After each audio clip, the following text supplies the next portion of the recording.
All right. As always, let's check and see if the chat is working on both ends. Because normally when you start these things up, the chat doesn't work. At least for me. So let me know down in the comments if the chat is working before we get started here.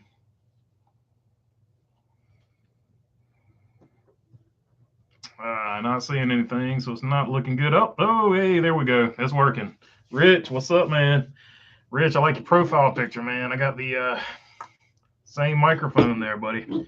I like that. Like that. Good looking microphone. Um, so there are a few things to clean up. First off, after I made the video today, it was announced that Christian Eckes would be going to drive for McAnally Higgleman MHR Racing, not Mike Harmon, but MHR McAnally Higgleman Racing. So he is actually going to be the one leaving. And if that rumor holds true, that would obviously be the seat that Hailie Deegan fills in. So it's looking like Christian Eckes was the odd man out right there. Also, also in there, I said Chase Elliott won the 2019 championship. I was off by 1 year. He won the 2020 championship, obviously. So that's what happens when you wake up on 4 hours of sleep and try to talk into a camera. You get things wrong from time to time. But one of those things happened after I made the video.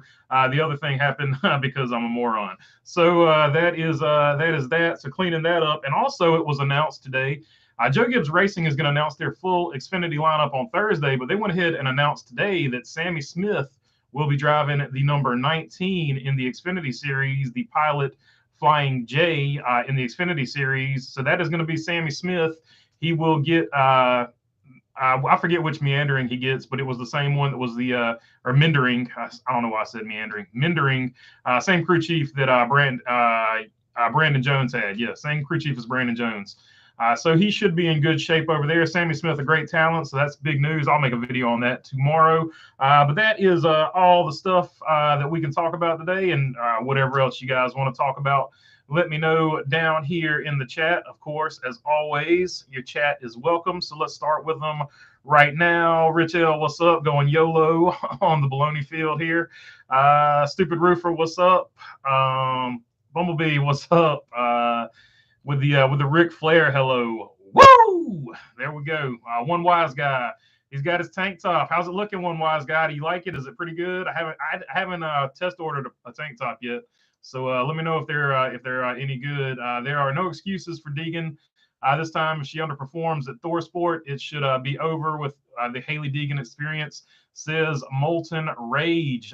So I would agree with you, but I'm not going to put all of it on her at DGR Crosley because much like Cole Custer, Molten, her crew lost her spots on pit road quite often. So I'm not making excuses. I'm just saying it wasn't all her. They had a lot of mechanical problems last year too, but we should see an uptick in performance. Hailie has taken the number one with her, says one wise guy. I have heard that too, so I think it will be good. Seth Lemon says, great show. I appreciate it, Seth. I do my best, man. Yeah, I have heard that she has taken the one with her. So that should be cool, and I think that'll be awesome. And I do agree with Moulton to an extent. There are no more excuses. She is with a championship racing team now. Hopefully they give her a good pit crew, and hopefully we see the best of Hailie Deegan. She proved last year she can still drive. She got into the Xfinity Series, finished 13th in her very first start. So she's the potential and the talent is there. She's just got to put it all together in trucks, and I think she will. Let's see here. Missed a couple. Super River says, yo, Epileptic Bumblebee, Molten, and Rich. So he's saying, what's up to the mods? As always, we appreciate the mods playing goalkeeper here. Molten, we all know you can't stand the air she breathes. We get it. So, yeah, so Molten, as much as he loves Cole Custer, he is not for Hailie Deegan there. If Deegan does go to ThorSport, of course, that's right. Yeah, we should preface that. It is just a rumor. We don't know for certain it's happening, but it definitely seems to all be lining up. So I'm not going to say for sure it's happening, but it is a rumor so far. I definitely said that 3 times because I didn't want another situation where I get a phone call. So I made sure I at least said 3 times it was a rumor in there. Rich L said, what's up, Super Roofer? Let's see. TJ Moorshed says, how many times has Thor Sports switched manufacturers? That is a good question, TJ Moorshed. They have switched manufacturers quite often. Most recently, they keep flip-flopping from Ford to Toyota if the rumor holds true. Thor Sports is just a very interesting operation up there. They are the longest tenured, I think, at this point. I think they're the longest tenured truck team in the truck series. Maybe Kyle Busch had them beat, but I think Thor Sport's been in there longer. I think Thor Sport is the longest tenured truck team. And on top of that, they're actually based out of Ohio, if I'm not mistaken. So, and they're also, I think, the guy that owns it is Thorson, and they've got the Norwegian flag in there in the logo. So I think they're actually partially like internationally owned, if I'm not mistaken. So they're a very interesting team. I need to do my research on them because that could be an interesting video by itself. But yeah, they sort of go outside of the norm as far as what you would see with a normal truck team.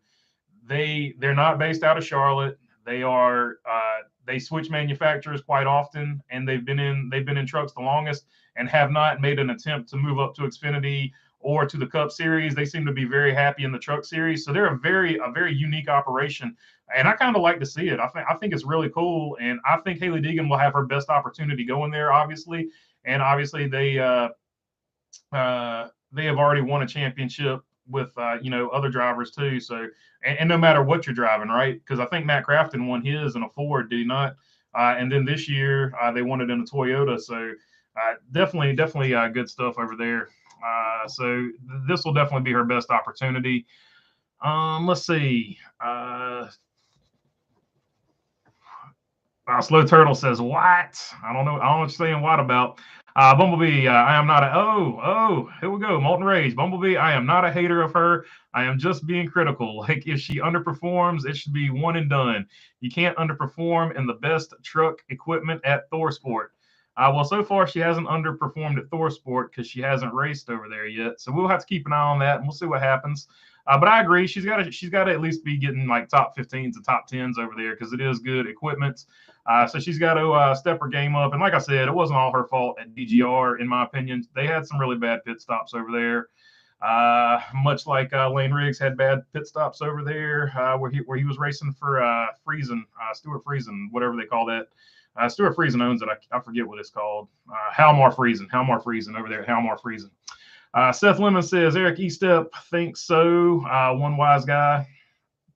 I missed out on that one. I missed a comment somewhere in there. Molten, you're always critical of her, says Bumblebee. So here we go. There is trouble in the 2024 campaign for Bumblebee to be president. She might be looking for a new running mate here. I don't know. The ticket might be breaking up here. It was too good to last for too long. We're back at it. We're back at it with Bumblebee and Molten. All right. So Cole Howard said he has a new team for next year, but has yet to announce it, says Slow Turtle 11 fan.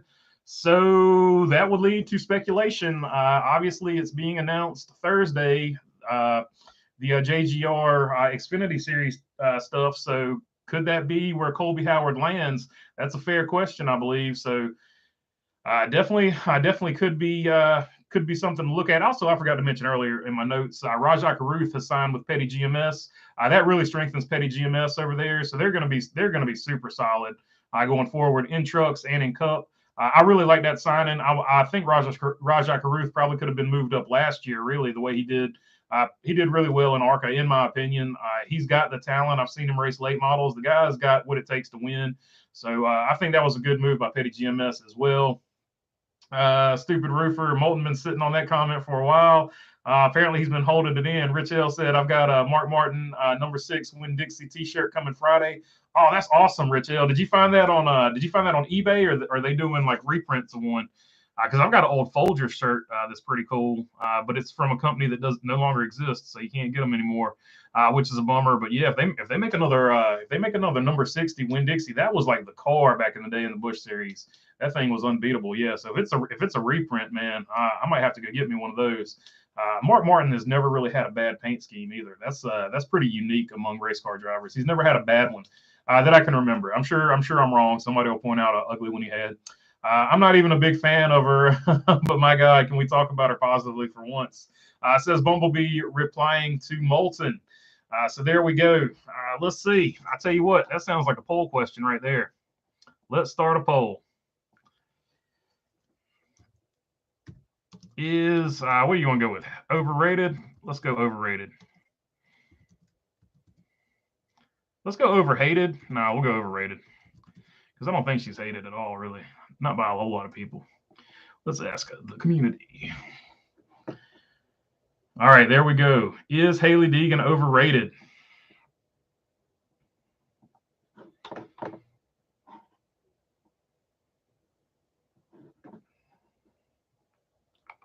All right, here we go. Found out where I left off here. All right, good quality bud, thick cotton, good print, no tags. All right, so they get the thumbs up of approval. The tank tops get the thumbs up of approval from one wise guy. He said they're good to go. So the tank tops are good. I do not have the link. God dang it, I never have the link. But you know, if somebody wants to post the link from the merch shop down there, feel free to post it because you know, if I get off of this and go searching for stuff, the live stream is going to crash because my internet is not good ever. Michael Honeychuck, what's up, man? Good to see you in here, dude. Mark Barnum says Thor has 4 championships, so she will benefit from being with Thor Sport. I agree. That's part of it too, right? Nothing against DGR Crosley. They're a younger team.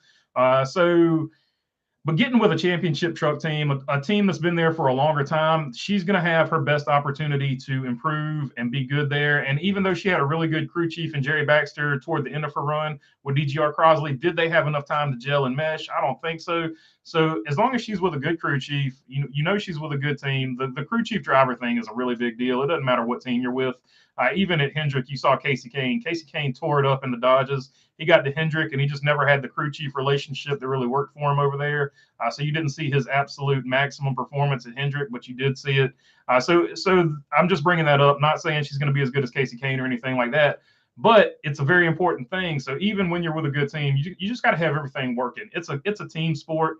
There are very few drivers that can just absolutely, especially in this era of the cars being so, or trucks in this particular case, being so competitive and close to each other. It's not the old days where the driver can just make up, 4 or 5 spots, 10 spots. However, it's just not like that anymore for most drivers. I mean, I'm not saying there aren't some drivers out there that can make you up some spots with some crazy driving, but a lot of times those drivers get called out for over aggressive driving too. So those will be the Kyle Larsons, the Ross Chastains, the Chase Briscoes, so on and so forth of the world.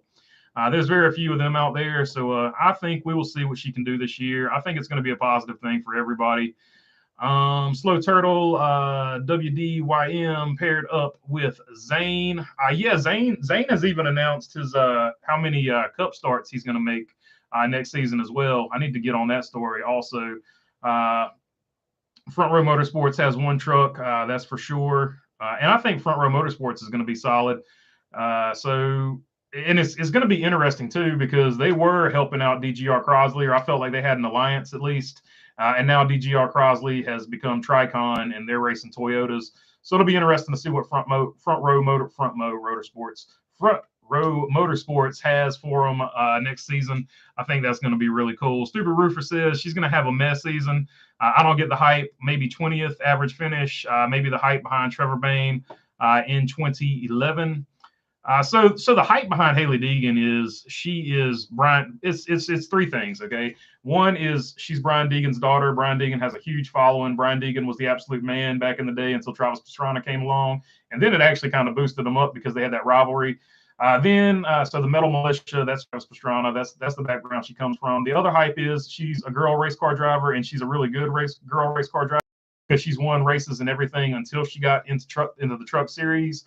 And also, she knows how to market and promote herself on social media, which I think, regardless of what you are as a driver, if you take nothing away else from Hailie Deegan, you can look at Hailie Deegan, how she has used social media to boost herself and get sponsors. So no matter what driver you are, you can look and use Hailie Deegan's blueprint of how to promote yourself on social media. And she doesn't even have a social media team. She's doing this all by herself, I guess, with her boyfriend, Chase. Also, so I guess not all by herself, but she's doing this as a bare bones operation. So basically, any driver from, if you're racing go-karts all the way up, you can take that blueprint of how she has boosted herself on social media to get extra sponsorship opportunities and give yourself the absolute best chance you can get at racing better equipment. So that is the hype. It's social media. It is because she's one of the very few females that are racing at the highest level, and it is because she is Brian Deegan's daughter. So three things that make her just that unique trifecta. Much like people pull for Chase Elliott because he's Bill Elliott's son, so on and so forth. Anyway, I feel bad for Eckes though. He didn't serve like this was a solid year in trucks. So I don't get why ThorSport got rid of him. He didn't do anything to warrant that.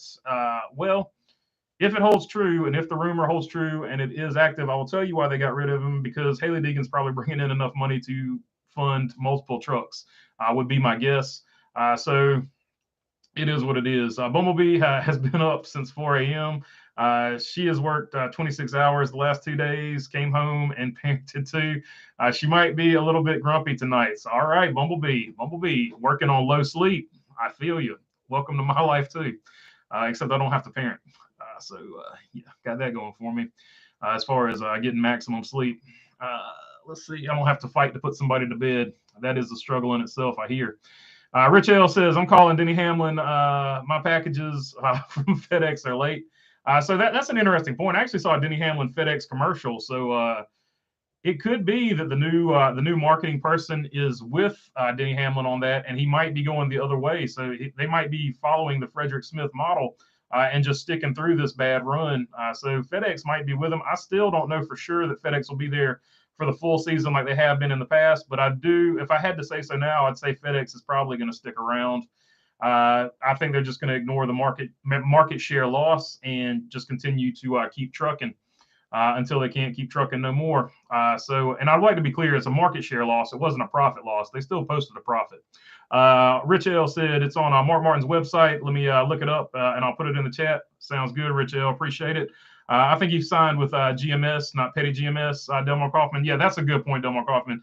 GMS is the truck team. Petty GMS is the separate entity.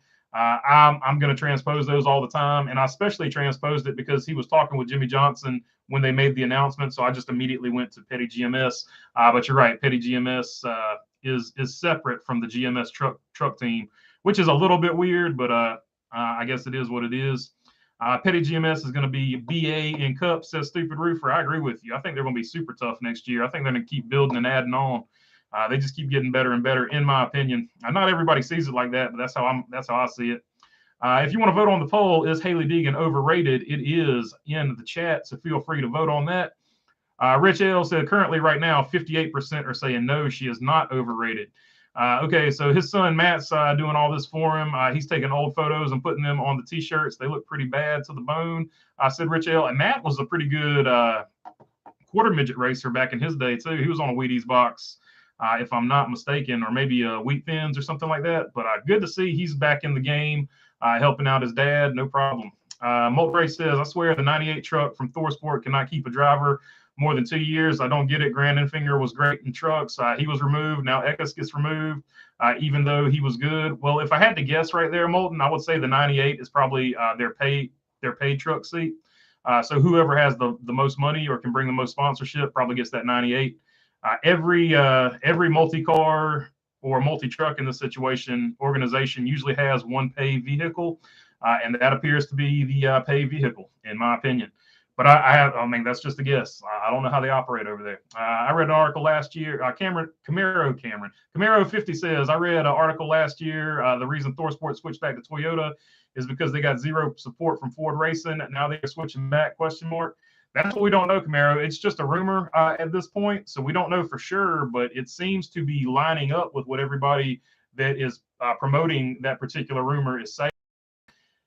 They could be switching back, I guess, because Ford had such little market share in the truck series. They're going to give maximum, I guess ThorSport's thinking in their head, they're going to get maximum support from Ford if they're basically the biggest Ford team out there. So that could be how they're looking at it. So they had a falling out with Ford because they didn't get enough support. Now that Ford was basically limited to almost one team in the truck series, one full-time team at least, they're looking at being like the team. So it might go completely the opposite way. They might get all of the support now. That might be what they're looking at and thinking about in that particular decision. But you are right. That is one of the reasons they gave for switching over to Toyota. Stupid Roofer says she seems nice, but is highly overrated. I've been wrong before. Now, I'm not going to say she's overrated or underrated, but she's got a lot of hype behind her. I don't think she's ever said, hey, I'm really good and all this other stuff. I think that's a lot of other people pushing what they feel like pushing, the agenda they feel like pushing. But Hailie Deegan has always said, I want to do this the right way. I want to take my time and move up the right way. She's never said, hey, look at me. I'm awesome. I should be driving in Cup already. She doesn't have that attitude. I think, to me, she has the right attitude about it. It's other people that are Hailie Deegan fans. It's sort of like the Chase Elliott fan syndrome. There are certain Chase Elliott fans who just get really carried away with it, and they're like, Chase Elliott's the best driver of all time.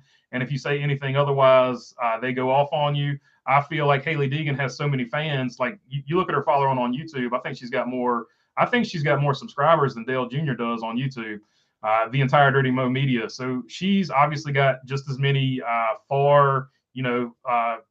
like super fringe fans that are like, Hailie Deegan's the best driver of all time. Y'all just wait and see.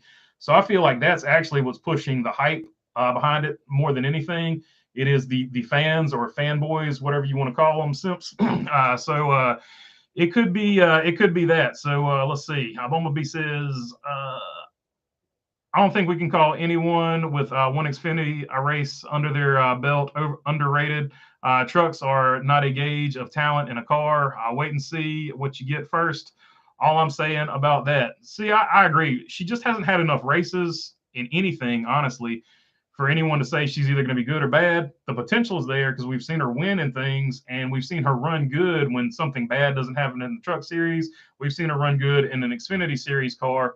So it could go either way. Stupid Roofer says her marketing is brilliant. I agree with you, Stupid Roofer. I wish everybody would take a page out of her book as far as that goes, because it could really launch some of these guys' careers that are struggling. I would have loved, I think Parker Kligerman is probably the one that did the second most, but even with that, I think he could have done more on social. But Parker Kligerman finally got his ride. Like people like that, like Kaz Grala, I would like to see all those guys that have a lot of talent just get really active on social media and start pushing their brand. To get some, because basically, if you can land a sponsor, you can start picking your rides here and there, and that's essentially what Hailie Deegan has done. So I would like to see other drivers aggressively promote themselves on social media if they can figure it out like she did. I think they should at least try, right? Like if you wanna make a run at Cup, you got to have some money behind you, or run at any touring series, really. Even trucks, you got to have money behind you. My guess, she will race a handful of races in Xfinity next year, too, says Mark Barnum. Yeah, I think that's a good point. I think both things could be true, right? I said at the end of my thing, if it flies in the face of the rumor she's going to SS Greenlight, I didn't really think about it at the time, but they don't necessarily have to be mutually exclusive, right? One can happen, and so can the other. So she could run a full Truck Series season over here, and she could also run, a good amount, because we saw Ross Chastain do it one year. He ran almost every race in every division. You could also see her run a bunch of Xfinity Series races. So I think that's a situation that could happen as well. So the SS Greenlight thing might be true also. Let's see. Mark Barnum, Craftsman was on Deegan's truck last year. Wonder if they will be on her truck a couple times this year, says Mark Barnum.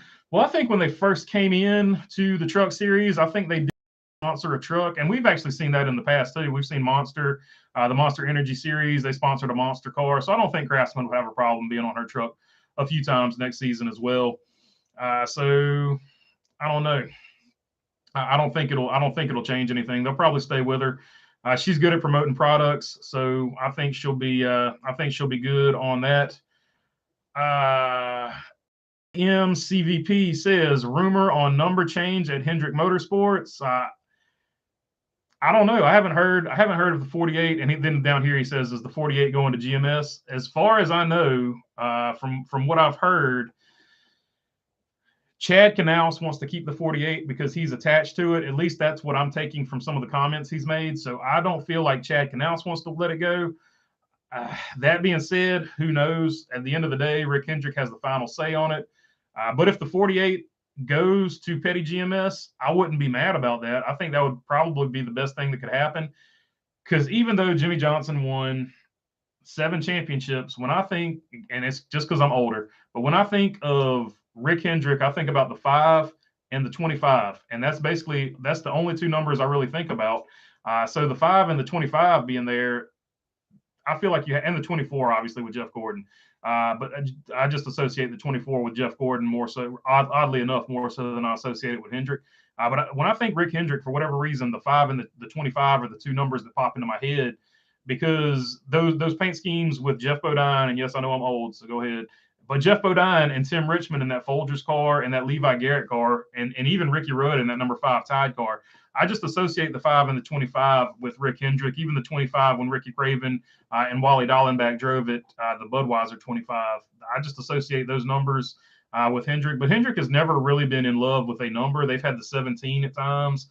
They have the 48. They've had the 88. So the numbers, I don't really see where Rick Hendrick would be attached to him. But if Chad Knaus is attached to him in his particular role or whatever, it could be something he wants to hold on to. So he might make a push to hold on to it because he obviously is attached to that number as well. Stupid Roofer says the poll is rigged. LOL. Well, I probably did influence it talking about it before I put it out there, but kind of impossible not to, given this is a live stream. So it could be rigged, but I don't know. We'll. I think we're going to get a challenge on the voting result of this poll from Stupid Roofer. All right, enough of that. We're not getting into anything close to politics. Let's see. If ThorSport returns to Ford, last time they ran Ford, Matt Crafton broke the system and won the championship in 2019. Matt Crafton's resurgence, maybe a fourth championship. Matt, yeah, I agree with you, Bolton. Matt Crafton's a guy you can never really count out in a truck series race. He's always going to be there. He's always going to be good, and he's always going to let it rip. And he's never going to DNF hardly unless the engine blows or something like that. And he is always going to maximize what he can get out of that truck finish wise. So you'll never be able to count him out of a truck race. And I mean, the dude won a championship without winning a race. It just shows you how consistent and competitive he is. Even when he didn't have a truck capable of winning that season, but he won the championship just because he grinded it out, man. And it was pretty cool to watch, and especially satisfying in this era of the playoffs where wins are the only thing that matter. He won a championship without winning a race. So he's my hero in that respect. By the way, Bumblebee says, by the way, Chris Buescher and his wife welcomed a daughter named Charlie today. Congratulations to the new parents. Well, that's great news. I hadn't even heard about that. I've been helping a guy move into his new shop. So I have been burning it at both ends here. And I'm super tired as well. So I haven't been able to catch up on all the news, but that is awesome news. Whenever you bring a little baby into the world, that's always good stuff. So congratulations to the Buescher clan. They are one family member bigger. Welcome to the world, Charlie. Mark Barnum says, EB, I'm tired too. This recliner driving in the winter is tiring. Like just the weather today, the weather outside. I don't care how much sleep you got. Like at least over here, it was overcast all day, and it was sort of drizzly. It was just enough to make you like never wake up all the way, which stinks. Bumblebee says, SBM CVP not happening. HMS confirmed they are keeping the 48. So Bumblebee's on top of it. They have confirmed they are keeping the 48. And Stupid Roofer says a lot of people think it's going to be the 84. So the 84 is actually a number that Jimmy Johnson has run. He ran it in the truck series for Randy Moss one time. He wrecked the truck, but before that, he was actually doing okay. But he has run the 84 before, so it could be the 84. Other people have floated out other numbers like 49 because 7 times 7 is 49. I think that would be a cool number too.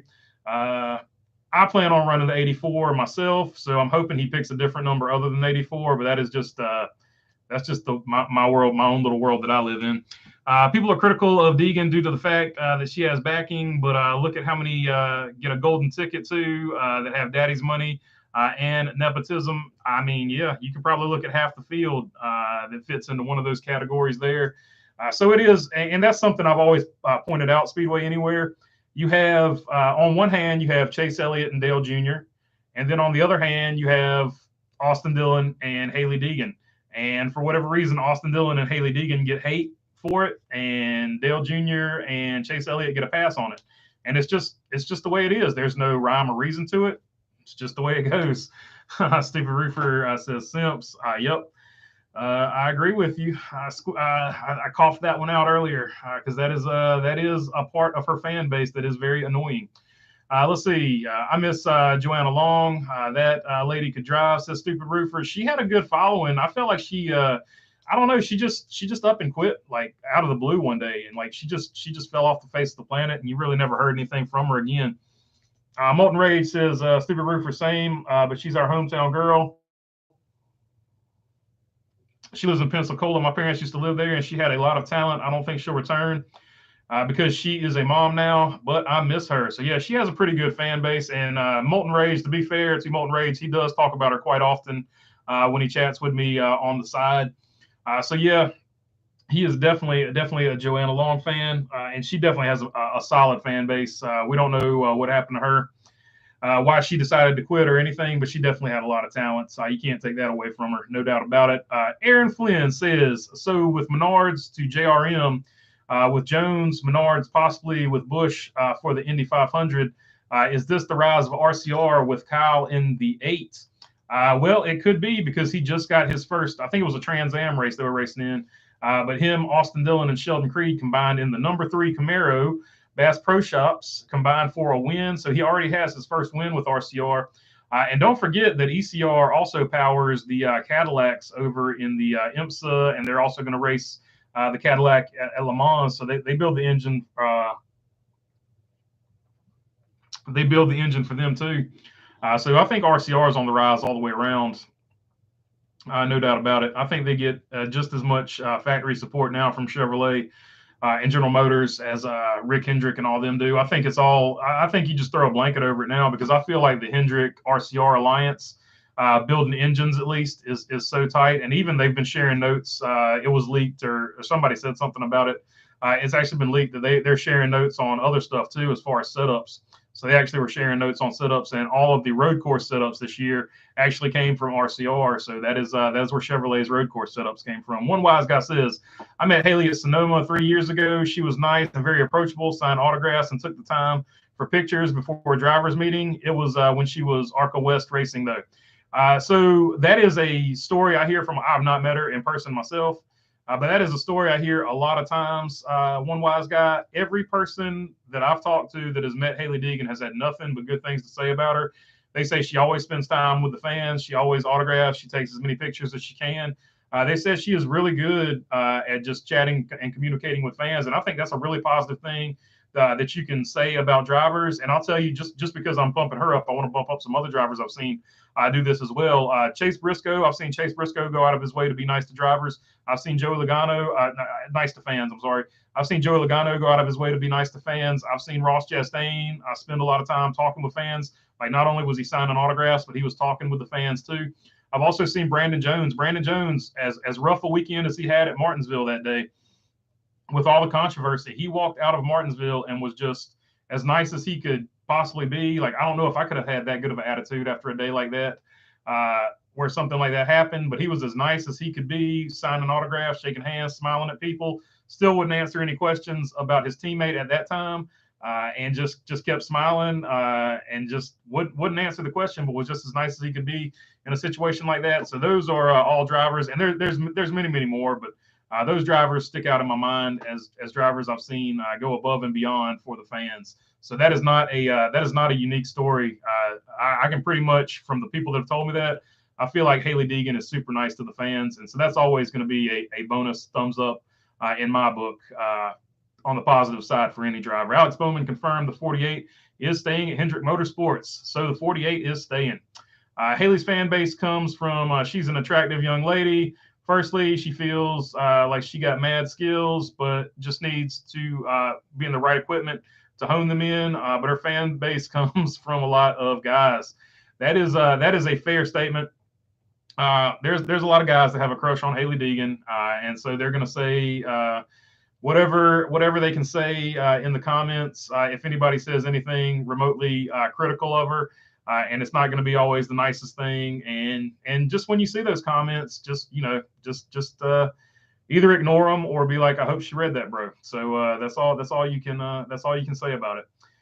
But every fan base is going to have its lunatic fringe on both ends of the spectrum. The lunatic fringe that think they do no wrong, and the lunatic fringe that think they do no right. So it is what it is. I try not to judge the driver based on the fans, right? So that's all I can say about that. Is the name of the sponsor above the door, not the number that brings the sponsors? Yeah, that's a fair statement, old home guy. It's the name above the door does bring the sponsors. That is a fair statement. It's no longer the number. The sponsors used to sponsor the teams. The number on the side of the door. There are a few exceptions. I feel like the 43, the number still draws very few exceptions, but the 43, the 21, and the 3, I feel like still draw sponsors in. The 24 to an extent. I feel like those numbers still draw in sponsors, but in this day and age, it's definitely, other than those exceptions, it's definitely the name above the door that puts the names on the hoods. I'll agree with you on that 100%. Rich L says not to put down on her. I'd really like to see her develop and get in a cup car eventually. Time will tell. That's all I want to see. I just want to see her get some seat time, and I agree 100%. I think with the way she's doing things, she's even said it herself. She doesn't want to rush herself up. She wants to do it the right way. So I think seat time and what she's doing is absolutely the best thing to do. She's getting seat time as often as she can be in a race car or truck. She is in a race car or truck, and she's doing her best to hone her skills. You see her at Millbridge all the time, ripping dirt laps up there, working on her car control and stuff like that. So she's doing all the right things. So hopefully it works out for her, and she's in a really good position with Thor Sports. So I think it's going to be a positive for everybody. If the rumor is true, I'd like to point that out. It is at this point just a rumor. Thor Sport has not confirmed it. Cal Tiki says, thanks, BB. I appreciate you watching, Cal Tiki. I'm digging the 6-car T-shirt, says Rich L. Yeah, I got this. I got a whole bunch of Ryan Newman gear when he was driving the Oscar Mayer, because obviously Bologna Burger, Oscar Mayer had to support that car. So I got a bunch of Ryan Newman stuff. And I always like Ryan Newman too. I've got a bunch of Ryan Newman 31 stuff when he drove at RCR, and I think maybe one or two. I outgrew them width wise, but I had one or two when he drove the 39, the Tornadoes car, the little Tornado snacks you get at 7-Eleven. I had that T-shirt too as well. Super Roofer, she could turn nothing into something. Molding that 70 car was garbage. She wheeled that sucker. So there you go, Stupid Roofer, saying Haley does have some talent. Haley Deegan got an early Christmas present. She deserves it, says William Wagman. I agree. I think she's got talent and potential. Mark Barnum says, LOL, I am retired, Kyle. I feel you, buddy. I wish I was retired some days, not all days though. I do like working on race cars still. Joanna Long deserves a ride, but I believe she's not racing anymore is because she's a mom and a family is more a priority than getting yourself injured in a race. Yeah, I mean that plays a lot into it. I mean, that's serious business at that point. So that's definitely a decision that has to be made. Dylan, you think Hot Wheel will be on the Kyle Busch car? I hope it is, Dylan. I've heard that rumor, and it keeps popping up, so it had to come from somewhere. So hopefully it is on there. How many races do you think Rowdy Energy will be on the 8 car as a primary sponsor next season? Says TJ Moorshed. Well, Kyle Busch on one of those racing housewives things or something. He said that Rowdy Energy is still in the red, so which means it's not turning a profit. So I don't know if we'll actually see it on a cup car. I know we saw it on the 24 Hours of Daytona. He put it on that car, and he has put it on some other stuff. I don't know if we'll see it on a cup car. I think you're more likely to see it in the truck series because I just tell you from a business standpoint, at least in North Carolina, which is where he operates out of, you can use that as a write-off. Anything you use as advertising, which sponsorship would be advertising, you can use it as a tax write-off. So however much money he wants to write off as an expenditure, he could use it as a sponsorship deal there. So that might be part of it. I think that's kind of what Rick Hendrick's doing with the Hendrick Motorsports to sponsor Kyle Larson. He's using that as a massive tax write-off because it's just nothing but sponsorship money out of that organization, which he is the chair of. Let's see. Joanna Long raced in the Snowflake last Saturday. I believe she finished top 15. So there she goes. She came out of retirement for at least one race. I didn't watch 1 second of the Snowflake. I just caught the highlights on Twitter. Let's see. Haley Deegan has 511 11 cray subscribers on YouTube. Says Old Home Guy. So yeah, she's got 500,000 subscribers on YouTube. So I mean, she's doing everything you need to do to get sponsors, and she's putting in the seat time. So hopefully it goes her way. All right, 65% say no, she is not overrated. I'm ending the poll right now. When you finish behind part-time drivers in truck points series 2 years in a row, is a lack of dedication. She spends too much time goofing off and away from the track. She should be at the shop learning, says Massey Ferguson, 1155. So that is a common criticism. And you can't walk away from it just because she's on social so much. But her defense for that is she's on social just to help hopefully get sponsors and stuff like that. So that's how she defends it. But could she spend more time at the shop? I don't know. I'm not on that team. I would actually have to be on the team to see how much work she's putting in. But I know she's at Millbridge a lot, putting in seat time. So I feel like she's trying to get better. Molten Ray says the reason Joanna Long is out of NASCAR is because funding. The minute she started running out of funding for her dad's team, it shut down and she couldn't find any rides. It's heartbreaking to see. So there you go. Story of a lot of drivers, unfortunately. Black Flags Matter. What's up, Darian, man? Good to see you on here, dude. Appreciate it. If Alex Bowman doesn't do good with the new CC, I don't see him in the 48 for long. Oh, that is good, because that's not the worst take I've ever seen, because I think you're actually onto something. You're actually onto something there. He has never had a strong sponsorship situation, so I agree with you 100%. If he doesn't start winning more races and being consistent, because he has to do one or the other. There were times where he was consistent, wasn't winning races, but more recently he's won races and has not been consistent. He doesn't have the strong sponsorship like William Byron has with Liberty and Exalta. So without that, I agree with you. If the sponsors get tired of Alex Bowman, they will put somebody else in that 48, and that could be, if Noah Gregson is still on the table, it could be Noah Gregson. But with Dale Jr.'s influence and the pressure that Dale Jr. has been putting on, and the fact for Josh Berry to move up, and the fact that Dale Jr. was basically the guy that picked Alex Bowman to sit in that car, I could very well see Josh Berry being in that 48 if they go away from Alex Bowman. Whether they do that or not, I don't know. But I think you're right about that, because I think he's definitely on the hot seat as far as sponsors go. He has more pressure than a lot of people to perform every year, because he doesn't have that solid backing and sponsorship that other people had. Did you see the number 8 Lenovo? That thing looks BA, says Stupid Roofer. Yeah, that thing is tough. It was tough when Tyler Reddick drove it, and it's going to be tough for sure when Kyle Larson drives it. SBM CVP. Joanna was a racer, didn't use social media, and missed out. She would have contended in top equipment. Wish she got her chance. Yep. I mean, unfortunately, that is the way it goes. Molten says BFM is here. Yep, for sure. We're always happy to have our buddies on here. Had her on our show a couple times. She's super chill. Says Black Flags Matter. Yeah, she's one of the best with fans. I feel like she's got a really good personality for the sport. And as long as she keeps putting in the seat time, I think she'll figure it out in trucks. And we definitely saw she jumped in an Xfinity car and finished 13th. So I feel like she's more akin to driving cars, but I think she'll figure out the truck thing too, especially at Thor Sport, if the rumor comes true. Once again, don't want to say that's happening without Thor Sport confirming it. Stupid Roofer says I've shot the stuff with Jimmy Johnson at Watkins Glen. Watkins Glen is a pretty, from what I've heard, I haven't been there yet. It's on my list. That's one I want to go to. Watkins Glen is a pretty chill place to go to. It's on my list. I got to get there one day. Molten says he wants to know Darian's opinion on Joanna Long. Extremely underrated talent, in my opinion. So Darian, if you got a opinion on Joanna Long, let us know. Long should still be racing in NASCAR. Molten says Black Flags Matter. So there you go. He is on the Joanna Long train as well. I would agree with that. She finished 20th Saturday in the Snowflake 100, says Joe Blow. Camaro 50 says, hey, BFM, put BP on the NASCAR Weekly podcast.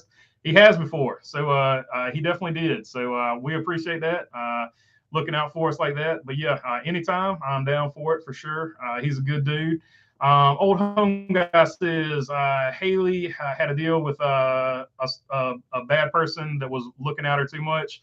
She had to skip out of the Cletus race because of it. Yeah, that was a bad situation. And somebody had catfished that guy and put him up to that.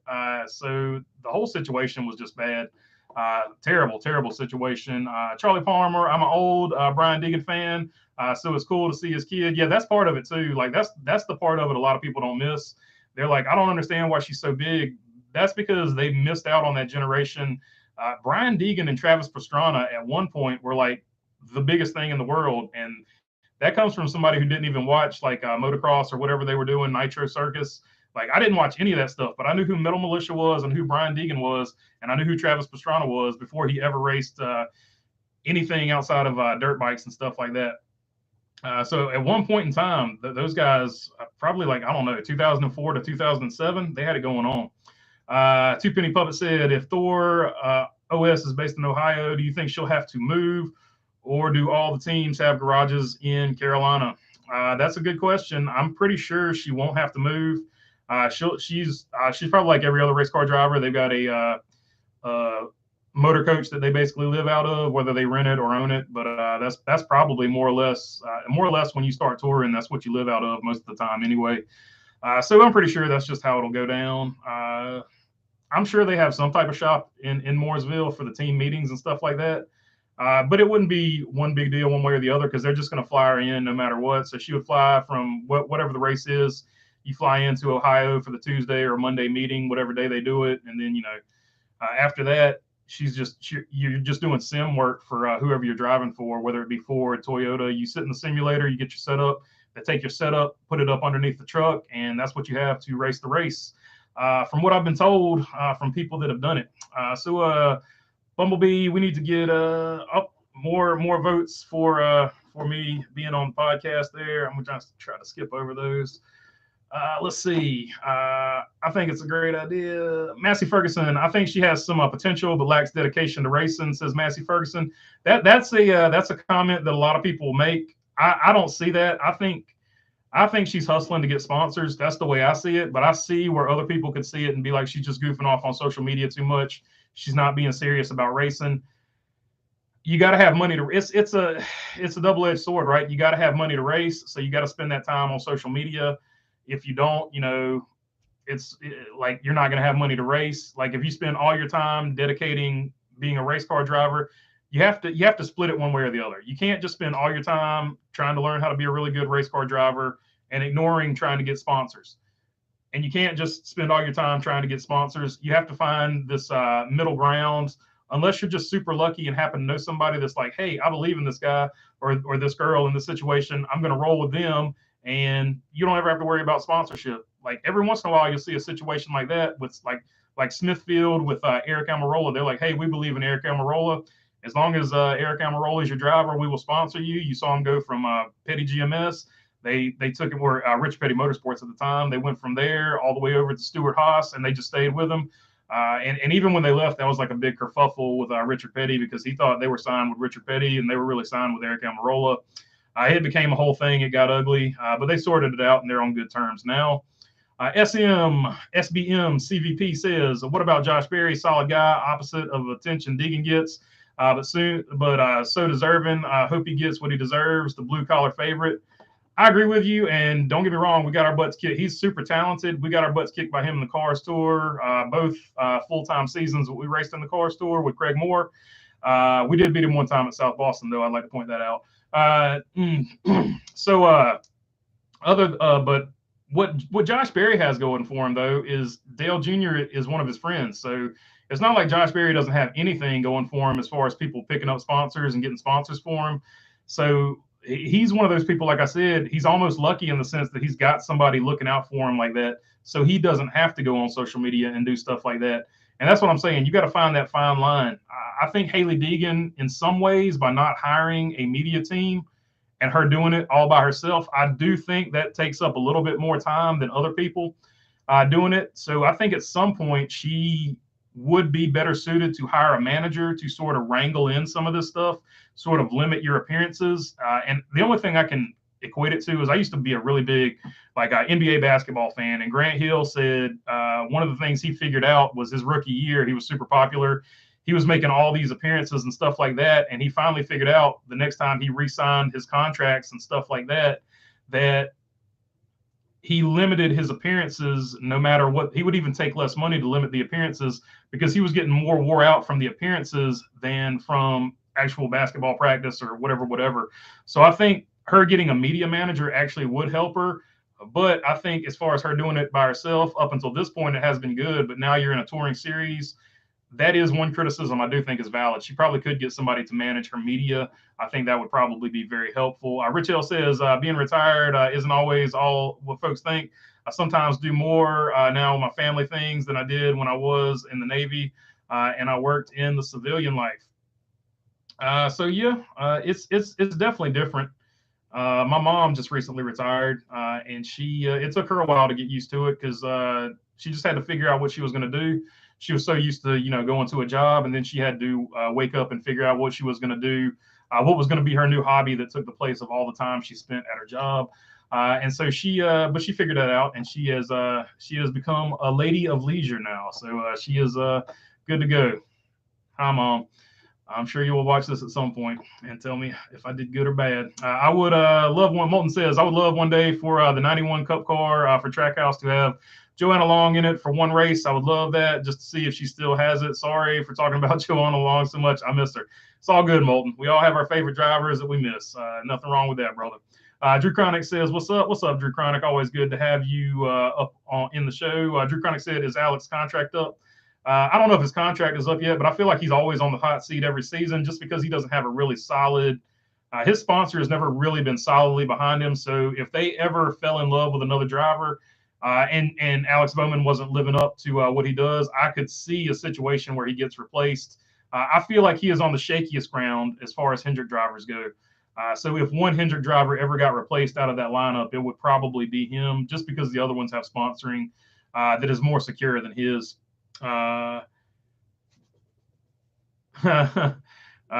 Darian, if Bowman leaves the 48, Danny B will be depressed, says Mark Barnum. That's for sure. And Bumblebee will be depressed as well, Mark. Don't forget Bumblebee in that. Who owns the SRX now that Evernham is no longer in it with Tony? Dan Hawk is basically the guy that runs it. Tony Stewart, even though he has the big ownership deal, he has stepped back from it. And Fury, which is a Tony Uri Jr. Deal, Fury has taken over what Ray Evernham was doing. So Fury Race Cars is who is preparing the SRX cars for the SRX series now. I would be too, says Bumblebee, referring to Alex Bowman a minute ago. We'll send you tissues if it happens, Bumblebee, says Mark Barnum. Massey Ferguson says the bad equipment excuse is just an excuse. The part-time driver on her same team finished ahead of her each race he was in. I'm not saying she had bad equipment. I'm just saying she didn't. Here's not an excuse, though. Her pit crew consistently lost her spots on pit road. And this is what I said with Bubba Wallace. I was like, if he got a different pit crew, it would have been a different situation all season because you can't have a pit crew that loses you spots. You fight so hard to get 4 or 5 spots, and then you lose 4 or 5 spots on pit road. You're constantly going to be going to the exact same spot or go backwards if they miss the adjustment. So you got to have everything to win at any level. From basically as soon as you start doing pit stops, to win at every level, every touring level, you have to have all of it going on. So I feel like if you don't have a good pit crew, if you don't have a crew chief that can understand the adjustments you want made to the car, and if you don't have a good driver and a good setup, you have to have all of that to win a race. And even when you have all of that, you have to have everything go right. You have to have the yellow flags fall the way that it doesn't hurt you and stuff like that. So that being said, she just had a really bad year last year. It happens. Stuff happens. But I expect her to have a much better year next season. And if she doesn't have a good year next season, then, well, I mean, it is what it is. But I don't think she's overrated. I just think she has less seat time than a lot of people. Bumblebee says she doesn't cry about stuff like that.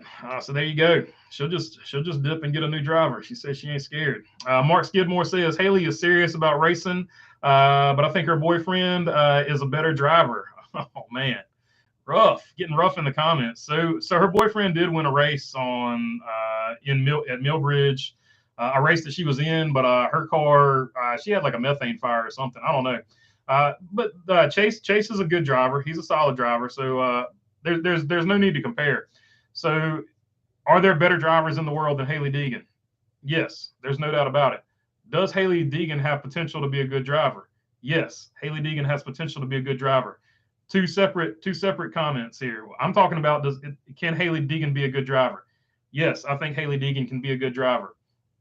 We have seen drivers like Martin Truex, Eric Almirola. We have seen guys, Michael Waltrip, Sterling Marlin is probably the best example. It took these guys a long time to figure it out, but once they figured it out, they became championship contenders, and some of them became champions, like Martin Truex. It takes some drivers a long time to figure out how to get good on driving certain vehicles, and trucks might not completely suit Hailie Deegan, but I do think she is a good driver, and she will eventually figure it out. Charlie Palmer says she's not on social too much. I've seen a few of her videos. She's at the track most of the time. I see nothing wrong with that. That's a good point. That's a fair point. 100%. TJ Moorshed said, "Have you seen the rumor of the Corvette becoming its own brand?" That's not a rumor. That's a fact. It is going to become its own brand. And releasing a sedan and SUV by 2025. I hope someone didn't beat me to this. TJ Moorshed, you're 100% right. That is an actual fact. That is not a rumor. So Chevrolet is making Corvette its own brand, sort of like Porsche is its own brand, Ferrari, et cetera, et cetera.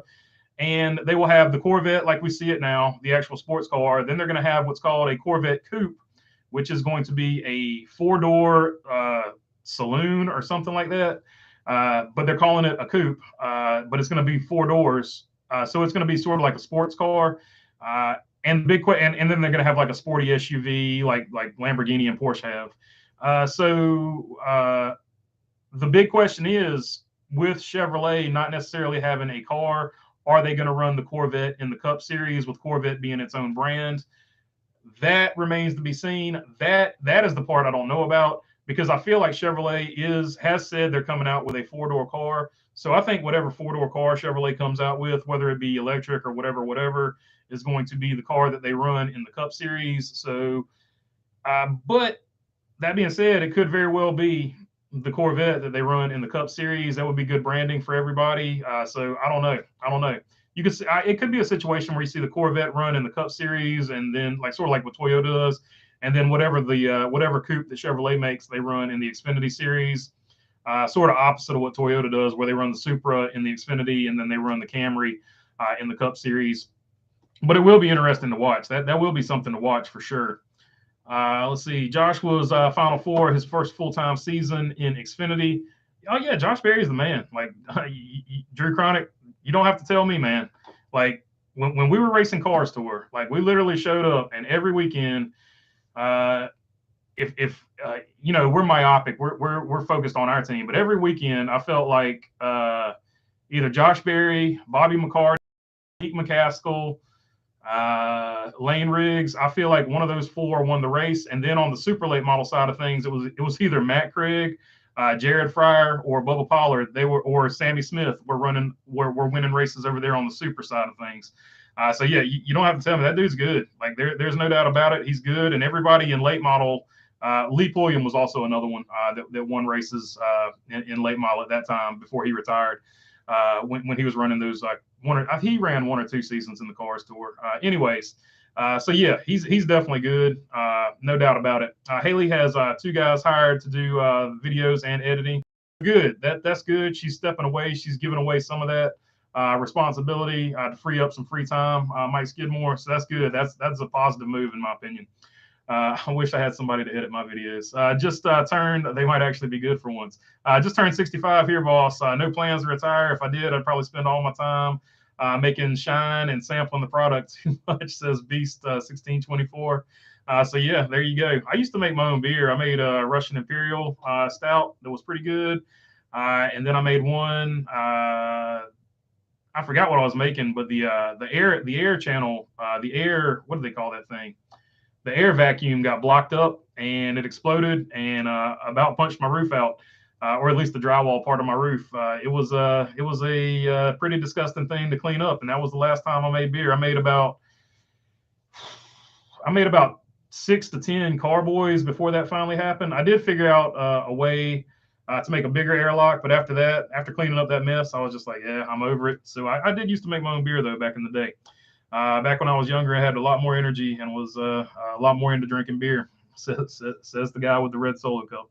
I think Josh could do good in Cup. Says David Griffith. There's no doubt he would do good in Cup. The guy's good. He'll do good in basically whatever you put him in. He's just super talented. He's just one of those guys that's just like really good. He's a racer, man. Like you could put him in just about anything and he would figure it out.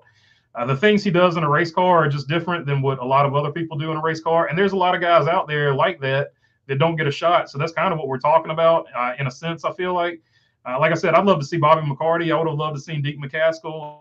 I would love to see a lot of guys get up there. But I'm glad, that being said, I'm glad Josh Berry is getting that chance because you sort of those guys that are good like that, they sort of watch him and they know we raced against him. They know how they raced, how they stacked up racing against him. So they watch him and they're like, well, we're glad he's doing good because I used to race that guy, you know. So it's just a cool situation.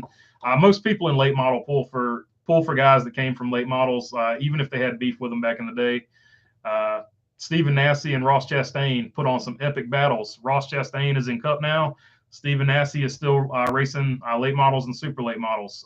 And Stephen Nasse would be doing just as good as Ross Chastain if he was in the Cup Series, in my opinion. So there's a ton of drivers out there that you could be like, man, dude, get a chance, or that lady get a chance. There's all kinds of drivers out there.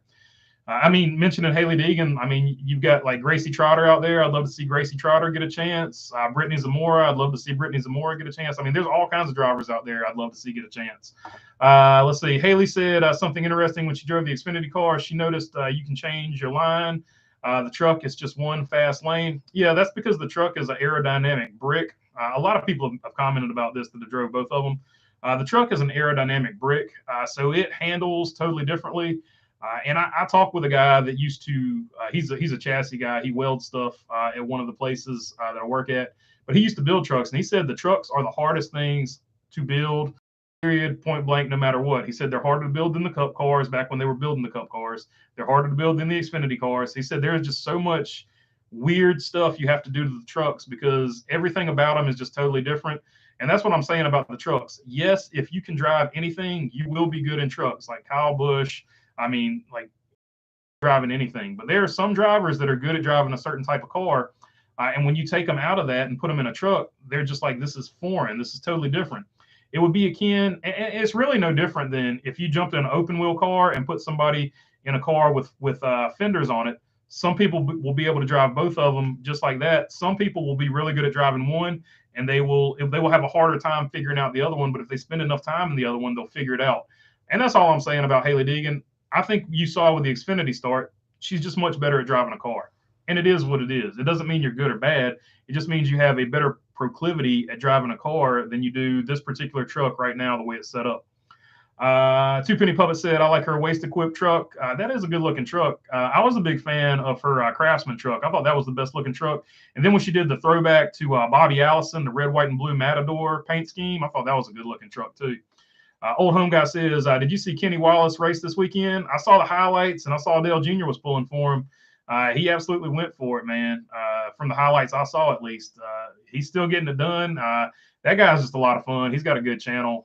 If you watch his channel, somebody put me onto it the other day. I didn't even know he had a channel. I was just following him on Twitter and stuff like that. But he's pretty chill, man.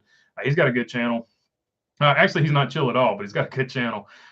Speaking of her boyfriend, I don't know what he has against Bob Pockrass, but I'm surprised he tried to call him out for simply asking a question about Ty Gibbs' dad.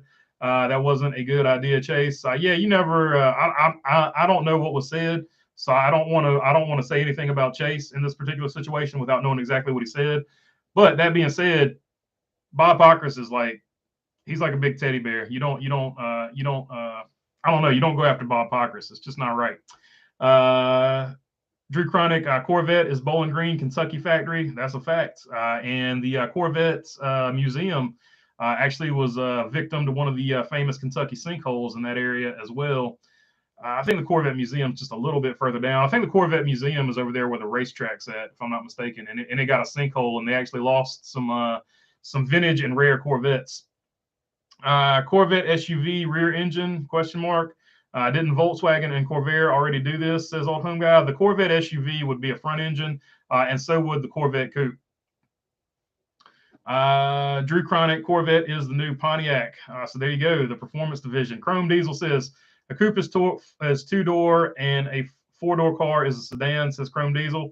Yes, you are absolutely correct. But if you look at how they name things over in Europe, they will call things a coupe and it will have four doors. I don't make the rules. That's just what the manufacturers are calling them. I agree with you 100%.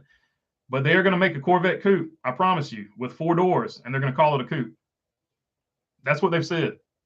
I agree with you. They're not using the word correctly, but the automotive industry has been doing this for about maybe 8 to 10 years. If it's a sports car and it has four doors, they call it a sporty looking car. They call it a coupe. Now, why they do that, I don't know, but it's absolutely wrong. You're totally right about that. But they're using this nomenclature now, and they're totally just making it very disambiguous between coupe and sedan. The words are almost becoming useless. So it's just one of those things that the automotive industry is doing now. And I'm with you. I don't agree with it, but yes, you're right. A four-door is a sedan and a two-door is a coupe, but modern automotive stuff, they're calling it a four-door coupe. Chrome Diesel, I will try to find that article. I'll actually make a video about the Corvette thing. I will find the article and I will show you in the article where they say it's going to be a four-door coupe, because that's just the trend they're doing, and they're doing it because of this. I can tell you why they're doing it. For marketing purposes, you hear coupe and you think sports car. So it doesn't matter how many doors you have, because a lot of people that are buying them don't care. They're buying it as a status symbol. So they just want it to look cool, sound cool. They don't really follow the nomenclature of automobiles. So they're going, oh, I got this Corvette coupe. It's awesome. They could care less. They're just buying it as a, hey, look at me. I got this rad car. So yeah, I agree with you. It sucks, but that's what they're doing. TJ Morshed, if Corvette pulls a truck out of the backside in the future, that would be something to see. Well, oh man, dude, like, don't tempt them to do something stupid, because we saw the Chevrolet SS truck. It was all-wheel drive. The last iteration, I think, was all-wheel drive. They had the supercharger on it, and it was four doors. It was a four-door sports truck with all-wheel drive and a supercharger and the 5.7, I think. Yeah, so it is what it is. Appreciate that, Rich L. You are the man. Old Home Guy says, what are you doing in the world of outlaws? They having a driver's revolt? I don't know. I'm not. I like watching dirt, but I'm far from a dirt expert. So I don't know. I know IndyCar has just had a big kerfuffle about their engine. They've done away with their plans to go to that 2.4 engine, and now they're going with they're sticking with the 2.2, and a lot of people are upset about that. Speedway Anywhere, I worked in the liquor biz for over a decade. A lot of yeast for beer was discovered from beards. You should have marketed your shavings. There you go. I got Mark Barnum says, I got to have other interests when you retire. Stay active. Your life will be short. Yeah, she's gotten into, she's found gardening to be something she likes. Retired at 62 with a high-paced career, working on finishing my career now. Yeah, so that's cool, man. Like that, like you said, you got to have some type of hobby, and she settled into gardening and stuff like that. She really enjoys that. Trucks are like a slab of bologna on both sides, front, back, and top. Just saying, says Beast 1624. Yeah, they are. They're just flat. They're just a brick. It's a brick going through the air. Old Home Guy says, I'm good at driving 240 ton end dump, but too old for NASCAR Truck Series. I got you, brother. You're probably having more fun in yours. Guys, we were forgetting about a certain modified driver going to Cup next year, Ryan Priest. He's given the modified community something to be proud of. One of their drivers in the big league, for sure, man. The modifieds always show out. If you go to any short track, whenever they have the modifieds there, The modified crowd always shows up. The modified group, they're going to be super supportive of Ryan Preece because that's all they talk about when they like pull me aside and talk to me. They're like, man, what about that Ryan Preece guy? Like, he's good, man. I've seen him. I've seen him run at South Boston and stuff like that. They're so happy. It's kind of like the late model guys with Josh Berry. They're happy to have one of their guys up in there, and the also with Ross Chastain making it the Cup. They're the same way about Ryan Preece. They're like, yeah, that's our dude, man. So yeah, for sure. Speedway Anywhere says, have you ever seen the old days when people hauled livestock in a coupe? Try that in a current four-door. I'm not hauling livestock on nothing, man, because I'll tell you what, that trip to Arizona, I got behind a few hogs being pulled down the road and a few chickens, and man, that they stink, dude. F that. I'm not trying to haul none of that. Shout out to farmers, man. Y'all got a job I wouldn't want to do unless I had to. I'm not gonna say I wouldn't do it because I'll do anything. I'll work if I have to work, but that would not be my top pick. So shout out to you guys. You're underappreciated. Actually, one of the guys I work for, one of the guys I help out on the race car, he is a farmer, man. So they've had it rough, man, with the increase in soil and prices. So shout out to farmers, man, because without y'all, we wouldn't be eating. So appreciate y'all a lot. A top 10 finish every now and then would be good, says Massey Ferguson. Yeah, I think if she can do that, and I hope she will, I think she will. She's got the talent and ability to see it, to your point, Massey Ferguson. So we do need to see that from her, and I hope and think she will. But if she doesn't, a different conversation needs to be had for sure. Kenny Wallace channel, this guy is fun. Dude, Kenny Wallace is the man. Old Herman, man. You can't mess with Herman. He's funny, dude. Old home guy says, hey, if you can't find a Yugo, maybe an old checker cab. So actually, old home guy, the Fiat 500L was made at the same factory as the Yugo. So we're going to go with a Fiat 500L if I can't find a Yugo at a reasonable price. So it's looking like as of right now, it's looking like a Fiat 500L. With a 6-speed, because if you get the automatic, I'll just tell you guys if you're in the market for a Fiat 500L, because I researched the crap out of these things before I buy them. Just one of those things. I gotta research everything. I'm weirdo like that. The automatic transmissions on the Fiat 500L are not really automatic transmissions. So whenever you're at like a stop sign or a red light or anything like that, it would sort of be like just leaning your foot on the clutch in a manual.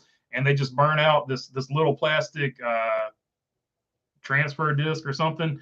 I don't know. They built some stupid transmission and they put a plastic piece in it, and that plastic piece wears out. So the automatic transmissions are absolute junk on the Fiat 500L. Do not buy one unless you like working on stuff, because it will live up to the anagram. Fix it again, Tony. Fiat. The Corvette is a mid-engine car. Where are they putting the back seat? Says Two Penny Puppet. They're going to build a coupe. It'll be a front-engine coupe. They have said that. So I need to a stupid roofer. That might be the Corvette thing. I'm not sure. But yeah, Sammy Smith will drive the number 18 car for Joe Gibbs Racing on a full-time basis in the NASCAR Xfinity Series starting in 2023. For sure. BB, ever go off-roading? I did when I was younger. I haven't been in probably a decade. But yeah, so we went off-roading in style. My buddy had a Geo Tracker, man. We went off-roading in that joker. We used to ride down by the power lines where he lived at. So we got that Geo Tracker stuck many a time and had to get it pulled out. But we raised Kane in it and had a good time in that thing.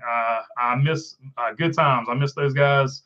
Unfortunately, those guys are no longer with us. Just unfortunate.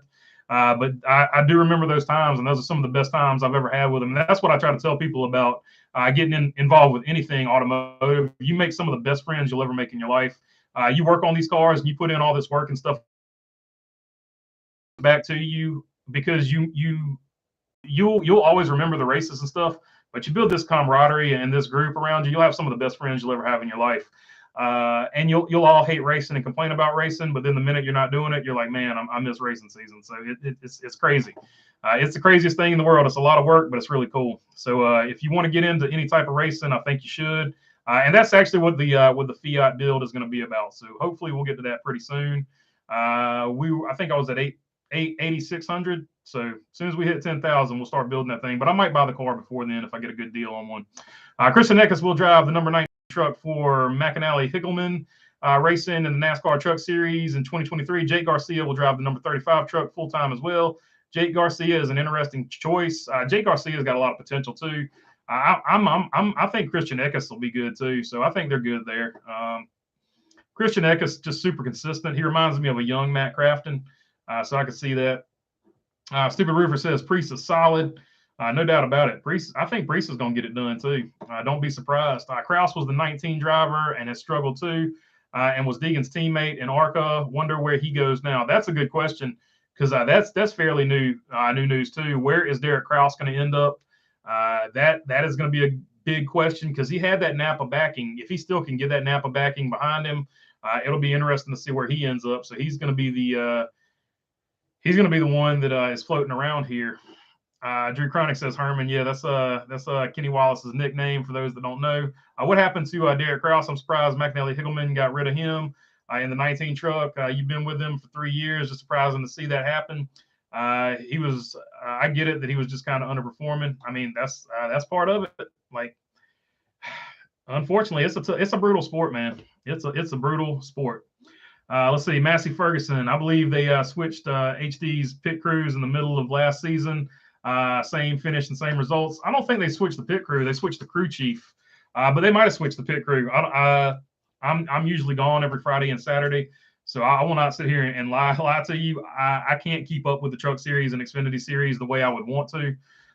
So that being said, I do remember the crew chief was switched. If they switched the pit crews, I missed that. So you might be right, but I do remember they switched the crew chiefs. But you might be right that they switched the pit crews as well. But either way, I know every time I got to watch a race, she would make up like 5 spots, and then she would lose them. And I was getting irritated with that until I watched Halmar Friesen with Lane Riggs. They lost. God, they had so many bad pit stops, and he had like a top 5 car every time. They would have these awful pit stops. It didn't help him out at all. Does Fiat got a frame now? Says Drew Chronic. It is the Fiat 500L is actually based off a GM frame that Chrysler, Mopar, or whatever came up with. So it's actually off the GM mini frame of something. But that is the frame of the Fiat 500L. They have their own frames for other stuff, but as far as the cars they sell in the United States, that was the one that came from the Serbia plant, which was former Yugoslavia, but that came from the actual Yugo factory. So that's why I'm leaning toward getting that one if I can't find an actual Yugo, which it's not looking hopeful right now. An electric Corvette will be available. This is how they can build others than the OG Corvette factory. Yeah. So the sedan coupe Corvette is going to be it's probably not going to be built at the actual Corvette factory. They'll have probably a separate factory that builds the Corvette SUV and all that stuff. And I would expect the Corvette SUV to probably look a lot like the Chevrolet Trailblazer, the bigger one, except it'll be like a V8 and it'll actually be rear-wheel drive based. And then they will have probably a hybrid and a fully electric version as well. But I would expect it to have that type of look to it, like sort of a car front end and then an SUV back end. What's that thing called? Is it the Porsche Cayenne? It'll probably look Porsche Cayenne-y. Soccer Mom Corvette SUV, 100%. That's exactly who they're selling it to, old home guy. I saw a YouTuber picking up her 23 Corvette Z06, 152K sticker price. Good for her. You will not see this YouTuber doing that ever. I don't care how much money I make. I will not spend that much money on a car. Always buy a sports car used if you're going to race it or do anything fun with it, because it is such a depreciating asset. Never, ever buy a brand new sports car unless you just got it like that. But if you're just going to buy a sports car to beat on and rag out, you're just much better buying what me and my friends used to call back in the day a shit rocket. Just buy a shit rocket. Don't pay a lot of money for it because you know you're going to beat on it. That being said, if you're well heeled and you're going to beat on it, go for it, man. Go get you a Hellcat, dude, or something like that. Corvette, whatever you're into. I like them Hellcats, man. Them things are bad, dude. I'm a Chevrolet guy, but them Hellcats are where it's at, in my opinion. Remember back in the 70s, they put beds in back like an El Camino. Dude, I'm an El Camino fan. I don't know where you stand. Here we go. This is the question here. Do you like the El Caminos? I can't type. Hope I spelled that right. There we go. Did you like the El Camino? Stupid Roofer integrated unibody. The Fiat 500 is a unibody, yeah. Crew switch was the last third of the year, says Old Home Guy. So yeah, they did switch the crews. You were right. I forgot who asked that question. I think it was Massey Ferguson. I think you were right, Massey Ferguson. We have got it confirmed. They did switch them for the last third of the year. Absolutely right about that. Let's see. I'm predicting GMS is going to be a powerhouse next year. I agree with that. They got Grant Enfinger, excellent driver, which is an extremely underrated talent in the truck series. He doesn't get talked about enough. And, oh, here you go. You talked about it down here. I think he could be a championship threat. Rajah Caruth is pretty dang good as a driver. I think he has the potential, and the same with Daniel Dye. I agree with you. I think Daniel Dye and Rajah Caruth have a ton of talent. Rajah Caruth, the times I saw him, he was driving at Hickory, and he absolutely lit it up at Hickory. That guy can get around Hickory pretty good. Hickory's a pretty slick track, and if you can get around Hickory pretty good, I feel like you're a really good driver. So I'm big on Rajah Caruth. I've been big on him for a minute now. And Daniel Dye, he's newer to me, but I'm big on him. So I think you're right. Petty GMS is going to be very solid. Grant Enfinger, in my opinion, is a championship threat next year. Oh yeah, I feel like he's a championship threat every year. Moulton. Stupid Roofer says, "You bet you, Moulton." Yeah, so a lot of people agreeing with you there, Moulton. GMS is going to be where it's at, and I think Petty GMS is actually probably going to step it up a level, and I think they'll surprise some people too. But I'm saying that as a massive Richard Petty homer. Daniel Dye in trucks. All drivers, oh gosh, all drivers must wear a cup to racetrack weekends. Yeah, Daniel Dye, the king of Rochambeau. You can't sleep on him. He will get you.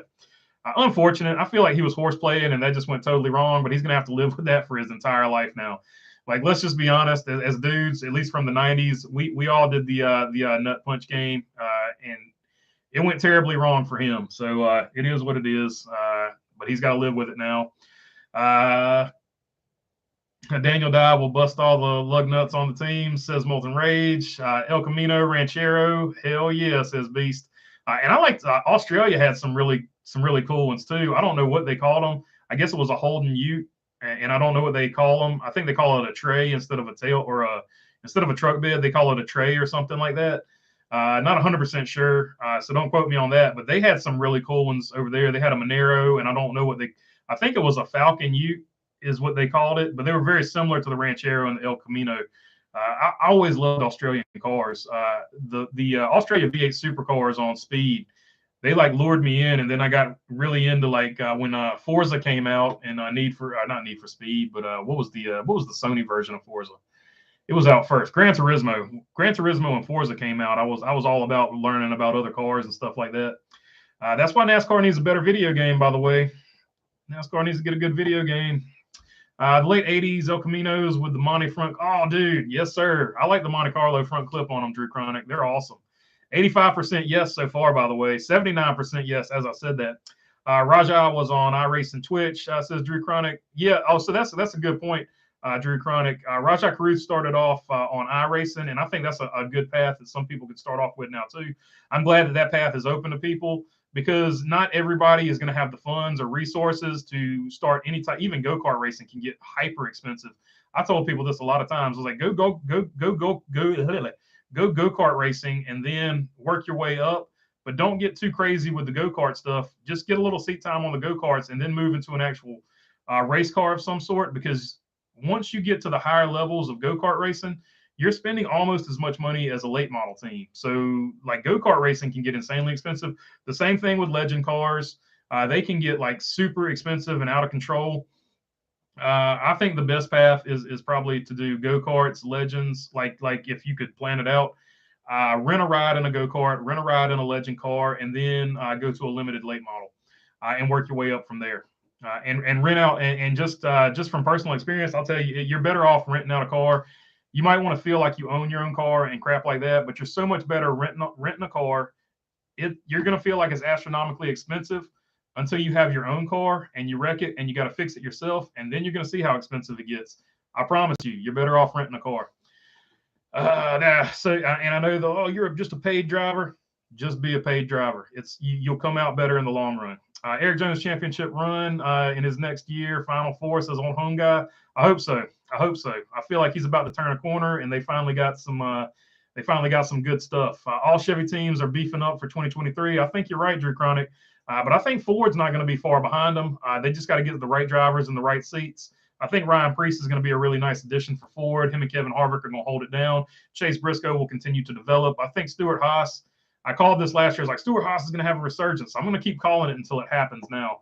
And I think Kyle Busch is going to win the Daytona 500. So those are my crazy predictions. 1624 says Holden. Oh yeah, I was a Holden guy, man. I wanted one of those Pontiac GTOs so I could transfer it over to the Holden look back in the day.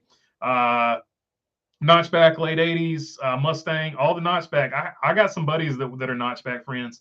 I liked the what do you call it? Not the Notchback, whatever the not Notchback was. The hatchback. I like the hatchback Fox body. Parts are cheap, easy to work on, and you can find one for a couple $1,000. And they're also super light, stupid roofers, super light.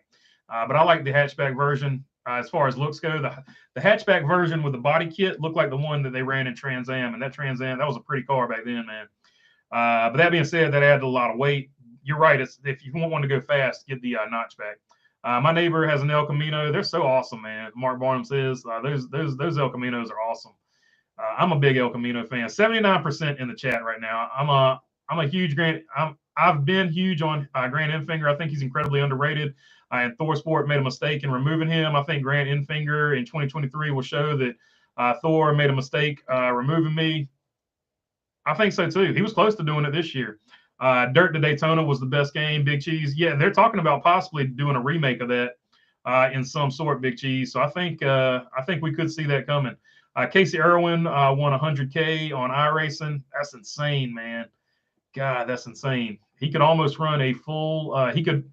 With that much money, you could almost run for the national championship in a late model. Almost. My sister had an 84 SS Monte Carlo, beautiful car. Oh yeah, those Monte Carlos were beautiful back in the day. They were some of the best looking cars. Now you either loved them or hated them. I loved them, but some people, car I've ever seen. So some people like me, like, oh man, that Aeroglass, dude, that Aeroglass Monte Carlo, and then whatever they call the Pontiac, the 2+2 Grand Prix or whatever, that thing was bad too. There won't be two brothers running in races this year. It's been a long time since that happened. Oh, that's crazy. I didn't think about that. I never realized that. It has been a long time. Oh, that's crazy. I hadn't thought about that. Like dislike, but that's awesome, dude. Good insight. I hadn't thought about that. That's crazy.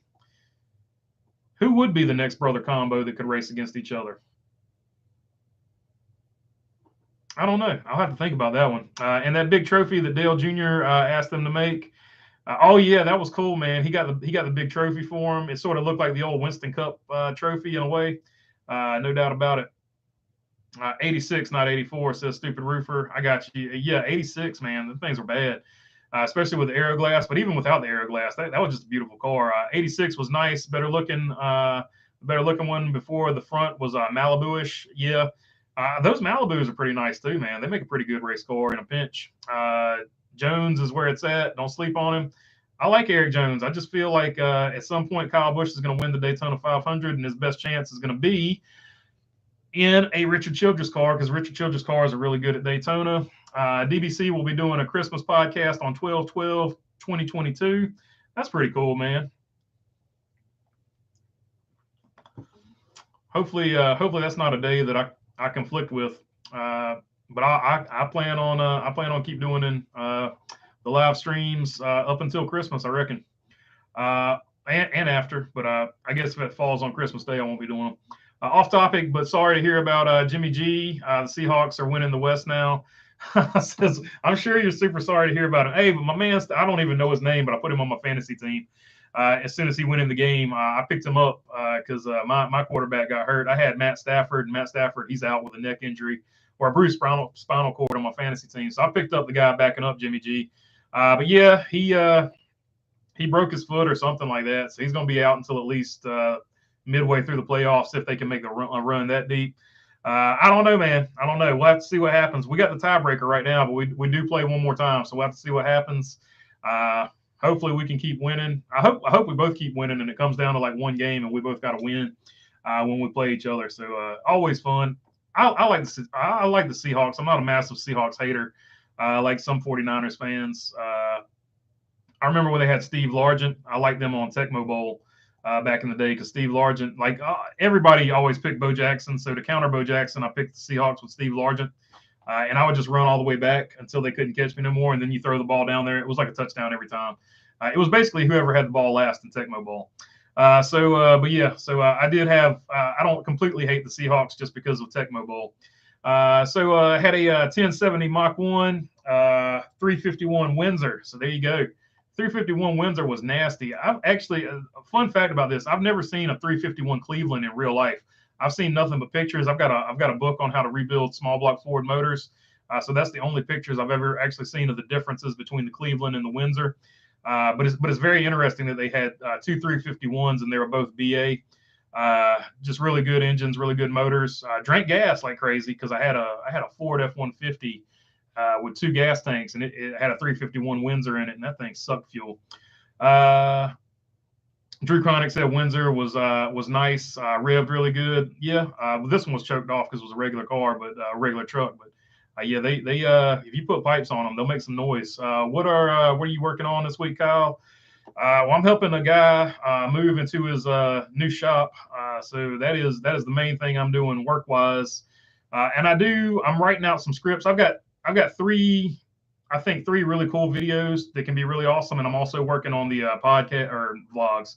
I'm working on the vlogs that I haven't finished yet. I got the one vlog out about what we do on race day. I've still got the Martinsville vlog, and I've still got the Arizona, the Phoenix vlog. And I've got one other vlog, I think, that I haven't. I think I've got 3 vlogs I'm working on. The regular news stuff that I'll be doing, and I'm working on 3 I guess sort of throwback Thursday issues because I haven't done a throwback Thursday yet this year, I don't think. So I need to squeeze some throwback Thursdays in. So I'm working on 3 of those. Whether they'll get done before December, I don't know. But the vlogs will be done before December, but I don't know before December ends. But I don't know about the other ones because it's going to take some travel to get them done and some logistics. But other than that, nothing. Got a limited late model sitting in the garage that needs some attention. Haven't gotten to that yet. So yeah, nothing. Got nothing going on. Let's see. Joe Blow says hit the like button. BB deserves it. I would appreciate it if y'all hit the like button. If you don't want to, though, that's not a big deal either. Thank you, Joe Blow. Stu River says nice Mark Barnum 351 is a great motor. It is a great motor. It's one of the most solid motors they ever built. The Dillon brothers. Oh, yeah. So there you go. Old home guy. There will actually be 2 brothers driving the Dillon because Ty Dillon will be driving the 77. So both of the Dillon brothers are back. I forgot that Ty Dillon signed on with the 77. So we're good. The Dillon brothers will be back. So we're good. We keep the brother thing going for at least one more year. Don't forget the Ranchero. That was the original truck racing for sure. The Ranchero was bad too. No doubt about it.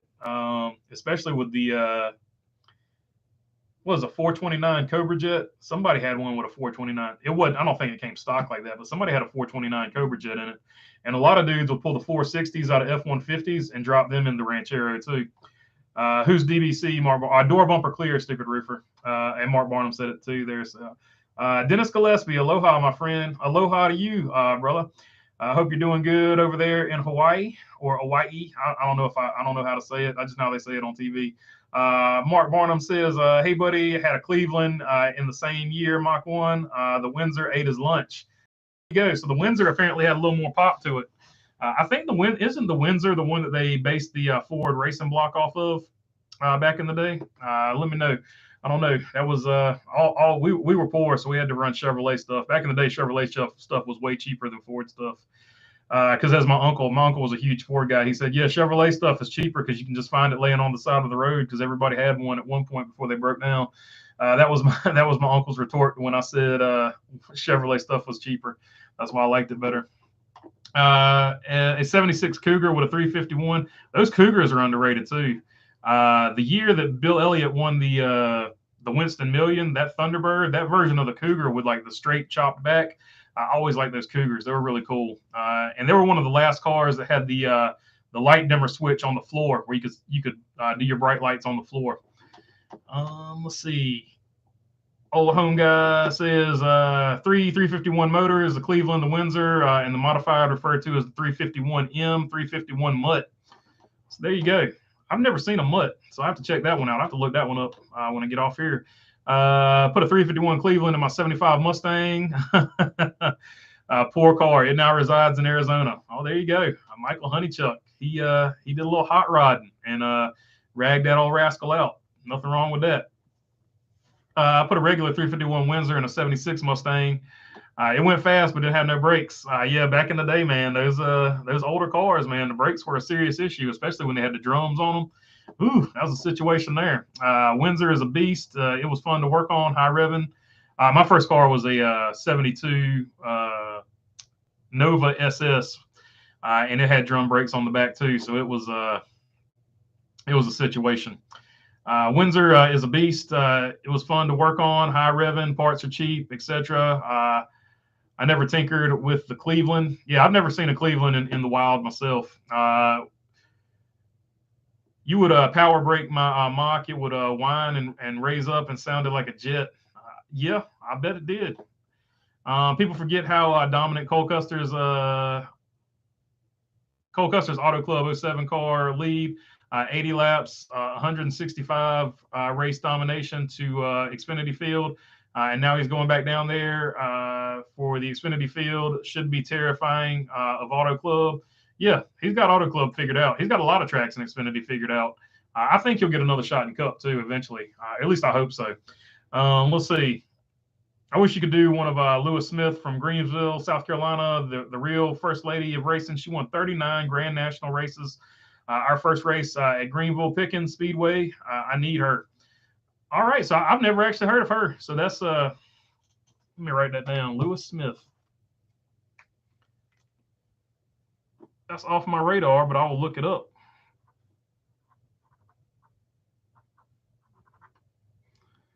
Is it Lewis Smith or is it Louise Smith, Dennis?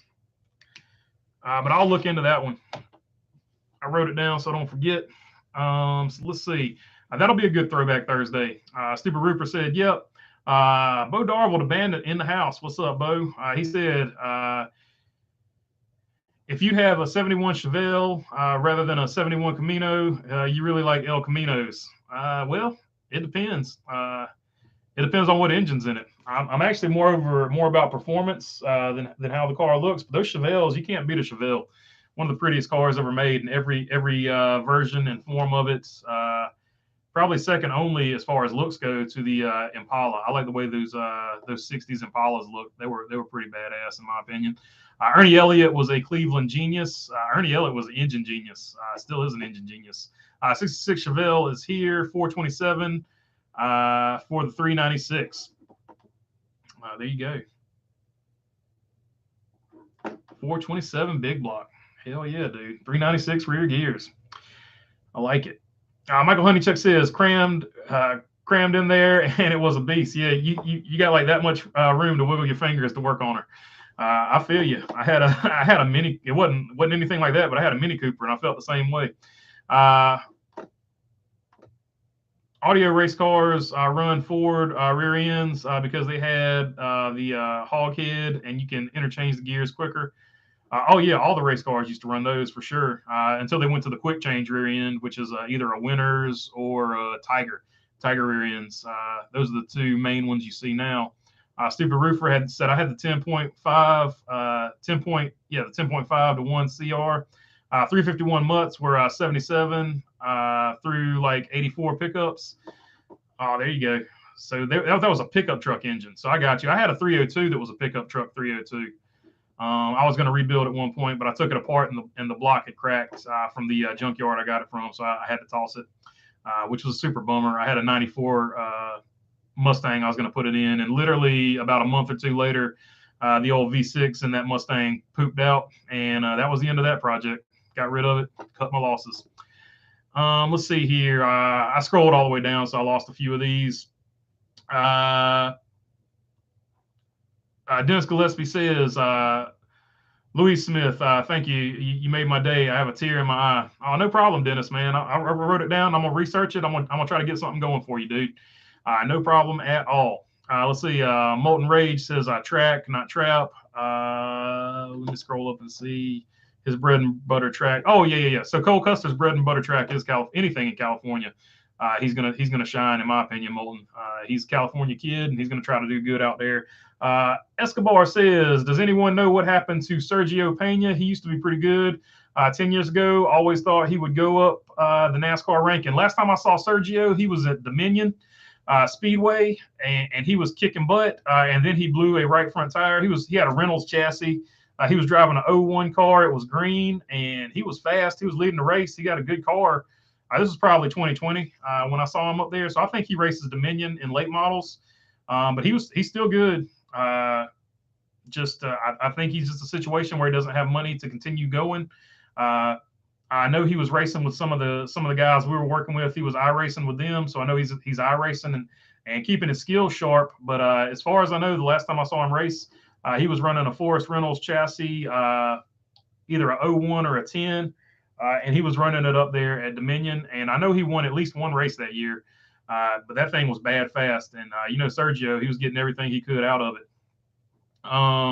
According to my older brother, he had a first year of the Nova unibody. It was outrunning the Impalas and the Chevelles till he wrecked it. Yeah, those Novas were fast, man. They were so much lighter than the other cars. So it just gave him a natural advantage. And then later it became the Malibu that was lighter than the other cars. So the Chevrolet gang, you would see them get them if they didn't have a Camaro. My favorite car was the 70 to 72 Monte Carlos. The 72 Monte Carlo with that 4-foot hood almost or whatever. Drew Cronick, one of the most beautiful cars ever made, in my opinion. And I say that because my dad had one, and I love that car. That car was beautiful, man. I wonder if Briscoe and Deegan will run IMSA Pilot Challenge this year. She was kicking butt until she was having a good run in that, and that's one thing. Is some road course racing, especially in a car. So hopefully some of her Xfinity starts, if she gets any, will be on the road course because she seems to have a pretty good feel for it. Drew Cronick says Body likes them Montes. They're beauty. Yeah, the Monte Carlo is one of the prettiest cars ever made too. Don't sleep on the Ford Thunderbirds. Some of the Ford Thunderbirds were good looking cars too, especially the ones that the Lincoln looking Batmobile was based off of. That was a good looking car. Adam West Batman. That was a good looking Thunderbird body style, whatever year that was. Even though that car is based, I guess, on a Lincoln. Louise Smith was the first lady in NASCAR, says Philip Canavan. I don't know why Caravan. Sorry about that. But yeah, for sure. I will do some research on her. I don't want to sit here and pretend like I know about her. I have no idea who that is. That's one that escaped me. That's one I haven't studied yet. There was another one. It's actually IndyCar related, but there was they ran during the segregation era in Indianapolis. The African American drivers ran a race out in Indianapolis. They had their own racing league. That's another one I want to study. I need to find some books on both of those, or just do some internet research on both of those. Those are two things I'm really interested in. I think it was post World War II when that happened. I keep forgetting that he is the nickname Cole Custer, the California kid. Alexander gave him that nickname. It's an interesting name. Yeah, he definitely tries to show out in California, no doubt about it. I think you're gonna be happy with your season there, Molten. I think Cole's gonna do pretty good for you. Speedway Anywhere, my 76 Grand Prix with T-Tops was my car of the day. Slow as F, but looked good. Yeah, there's nothing wrong with cruising and looking good. That's what the 70s and 80s were all about. Alex Alexander should be in the booth more, in my opinion. Adam Alexander, maybe? Adam Alexander? Or is it Alex Alexander? I don't know. Anything about the SRX series coming back in 2023? As far as I know, it's coming back. Dan Hawk said he plans on it coming back. So I think they're good to go. I think Camping World is going to re-up. Mark Barnum says, tip, don't let your girlfriend drive your Mach 1. She'll roll it for you. I can't say anything about it. But she might hop out of the car and say, oopsie, such a Sagittarius thing to do, or something crazy like that. I don't know. That could happen. That could happen. I'm just saying it could happen. Those Novas only weighed like 2,200 pounds. Put a 327 in that sucker, and woohoo, says Stupid Roofer. And that being said, that was a joke earlier. There will also be some women that get in there and absolutely kick your butt, like Courtney Force and all the Force girls. So yeah, that was just a joke. Don't nobody flip out about that. Escobar says, "What NASCAR races are you planning to attend in 2023?" So far, off the top of my head, not necessarily NASCAR races, but I'm going to try to make the Daytona 500, and I'm going to try to make the 24 Hours of Daytona. So those are going to be the first ones on my list that I make. After that, we'll have to play. Obviously, I'm going to go to Martinsville, both races every year. I really want to make it out to Bristol, but Bristol always falls when I have a race, a late model race or something like that. So we're going to have to play that one by ear. But those are the ones I want to make it down to, and I want to make it down to at least one Talladega race. I've never been to Talladega for an actual race, and I want to make it down to Darlington because I've been to Darlington, but I've never been to Darlington for a race. So those are the ones that are basically on my list, just off the top of my head, and then it's just gonna fall however my schedule looks on the late model side of things, helping people out and doing a little bit of limited late model racing myself, and some other stuff. I've actually got the Ace Speedway schedule, so I can kind of do that one. But we're waiting on the other guys to confirm their schedule for Craig Moore Racing, so we'll see who he's going to be helping next year. And what races they want to run. 67 Mustang Fastback is the most beautiful car ever, in my opinion, says Bo Darville. I like 55 Mercury Lead Sled, but the 67 Fastback Mustang is definitely, it's up there. I think the Gone in 60 Seconds movie actually put that one over the top for a lot of people. That's probably the best version of that I've ever seen. Old Home Guy says, Kenny Wallace said he's 59 and still kicking butt, though. Oh, yeah. You can't hold Herman down. Can't hold him down. Dude can drive, and he loves doing it. Doing what he likes to do. February 1985 Daytona 500. Watched my guy Bill Elliott win the race in my car, the 84 Thunderbird Turbo Coupe. Those Turbo Coupes, I actually could have got one with the 4-speed, but it said it needed a lot of TLC, and at the time that it was for sale, I was like, I don't want to spend all that money on that car. Because I knew if I spent all that money on it, I wouldn't drive it the way I wanted to drive it. But yeah, those cars are bad, man. Beast, you had a good car, man. Or you might still have the car. I don't know, but that car is awesome. Dennis Gillespie says, okay, I'm just going to say the Underbird. Oh yeah, Alan Kowicki's Underbird. That thing was tough, man. Even the street version of it was pretty cool looking. Adam Alexander. Oh, yeah. Okay. Adam Alexander. My bad. I thought it was Alex Alexander. No, it's Adam Alexander. Yeah, he should be in the booth more. He makes really good calls, honestly, when he's in the booth. Yeah, he's good. He's good. He's definitely solid. My first car was the 1987 Nissan 300ZX. I purchased it for $3,000.95.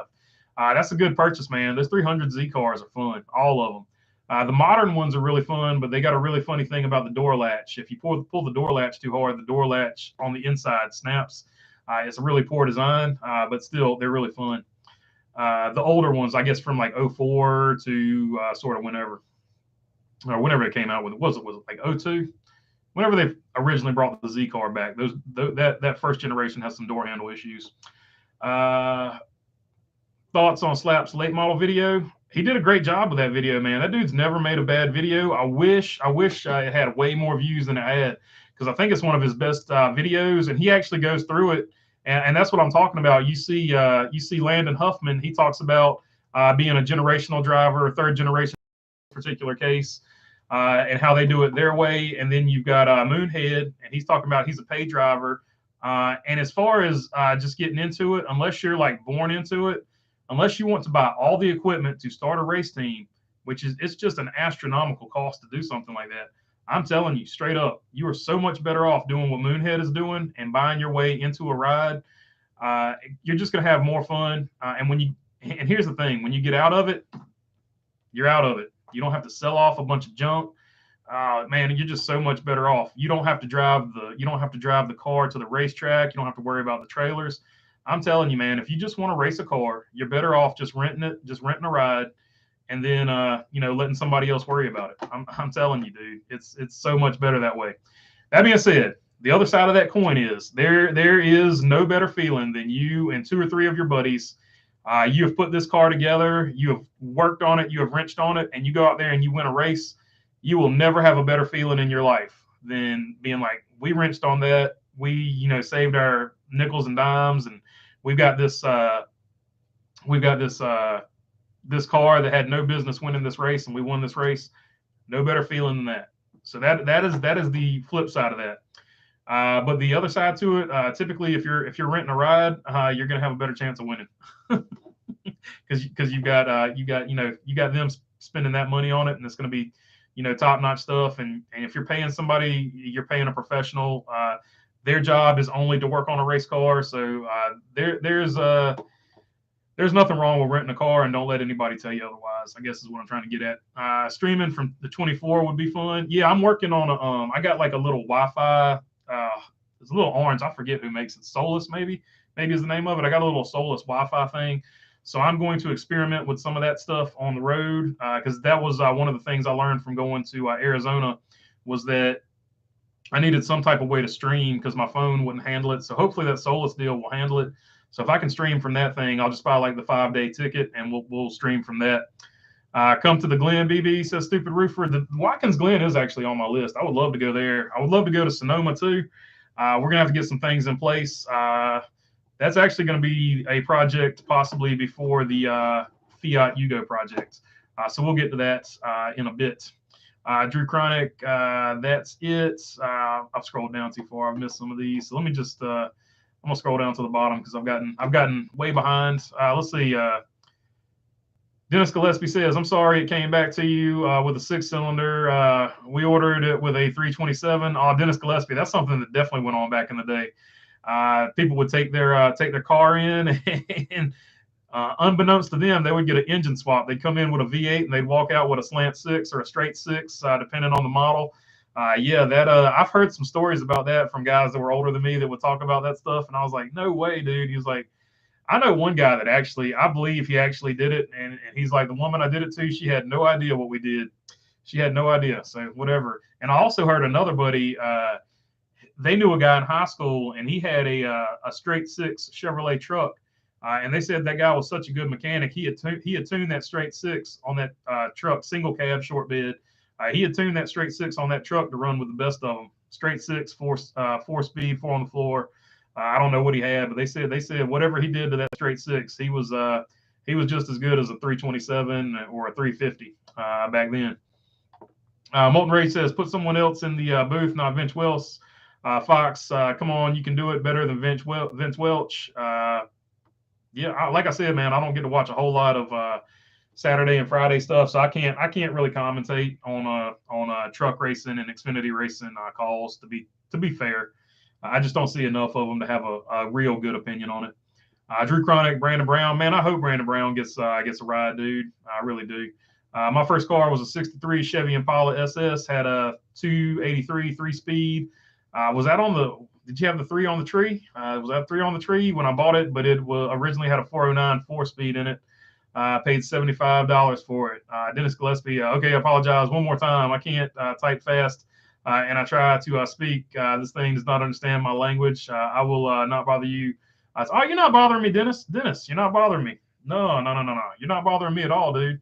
I'm happy to help out, dude. You're good. Louise Smith, I'm happy to look her up, and that is I'll go ahead and tell you that will be a Throwback Thursday that I do at some point in the future. We're glad to have you on here, Dennis. Don't ever feel like you're offending or bothering me. I'm here for you guys to hang out with you guys. Don't be afraid to type anything. I just get behind in these things sometimes, and I got to scroll to the bottom, so I do have to skip a few from time to time. So I do apologize about that, but I do try to read them all and answer them all. I still can't believe NBC has Jeff Burton in the booth ever. He's awful. I liked him up until last year when he got on his anti-Ross Chastain kick, and that was really just very irritating. I won't lie to you about that. But I like Jeff Burton other than that. I just didn't like that moment he was having with that. But everybody has that one announcer they don't like. For me, it was Buddy Baker, and I love Buddy Baker now because I got his book and I read his book, and I was like, dude, Buddy Baker was the man. He had tons of jokes to tell. So it is what it is. Mark Barnum says car. Aaron Flynn. So IMDK had good information this week to make sure older fans like me pay attention to the videos we click on to make sure we watch the right ones. You're one of the good ones. Thanks, says Aaron Flynn. Yeah, that guy's my hero, man. I'm glad he made that video. I try not to speak out about stuff like that, just to be totally honest with you, because I try to look at channels like that and I just try to outwork them and be better than them. But that being said, I can't compete with people that are just going to flat out tell lies and titles and stuff like that. So I'm glad he made that video. Just shout out to him for calling that guy out, and he was absolutely right. They're just spreading stories that aren't true, and it's just total clickbait and it's crap. And I hate that that happens. So it is what it is. We can be a rowdy bunch, but you would fit right in, BB. No doubt about it. I'm gonna fit right in. Watkins Glen is gonna be the bomb if I can make it up there. 327 is an amazing motor. I agree with you, stupid roofer. One of the best ones Chevrolet ever made. 327 and 350. They rock and roll. Adam LZ turboed his mom's car as routine maintenance. Surprise, surprise. Says old home guy. That's pretty cool, man. Let's see. Dennis giving the triple thumbs up. That's what's up. Beast is sending the triple thumbs up to Dennis. I meant my car was my first car. Rich L says my first car was a 68 Impala. That's awesome, dude. With 327 in it. Probably said this before. A little old lady owned it. I drove it back and forth to church to get her groceries, and that was it. 8 years later, with my car. It was your car. I got you, man. That's awesome. Dennis Gillespie, thank you. No, thank you, Dennis, man. I'm actually glad, because I'm glad you brought that up, because that's somebody I'd never heard about. And I try to go as deep knowledge as I can on NASCAR stuff. So that's something I'm happy to actually learn about that. So thank you, Dennis. Like Dislike says, NBC booth should be Dale Jarrett and Dale Jr., the Dale and Dale show. That would be pretty cool. I like what Dale Jarrett brings to the table. He's got a different style than his dad had, but his style is definitely really good. And I like him. I like his commentary up there. And Dale Jr., you got to have him. Like, he drives the sport. He drives the sport more than anybody that's sitting in a race car. So you got to have him. Mark Barnum 327 and the 283. 283 was definitely a good engine. Were tough engines to blow up. Ford made a 289, I think, and that thing was pretty tough too.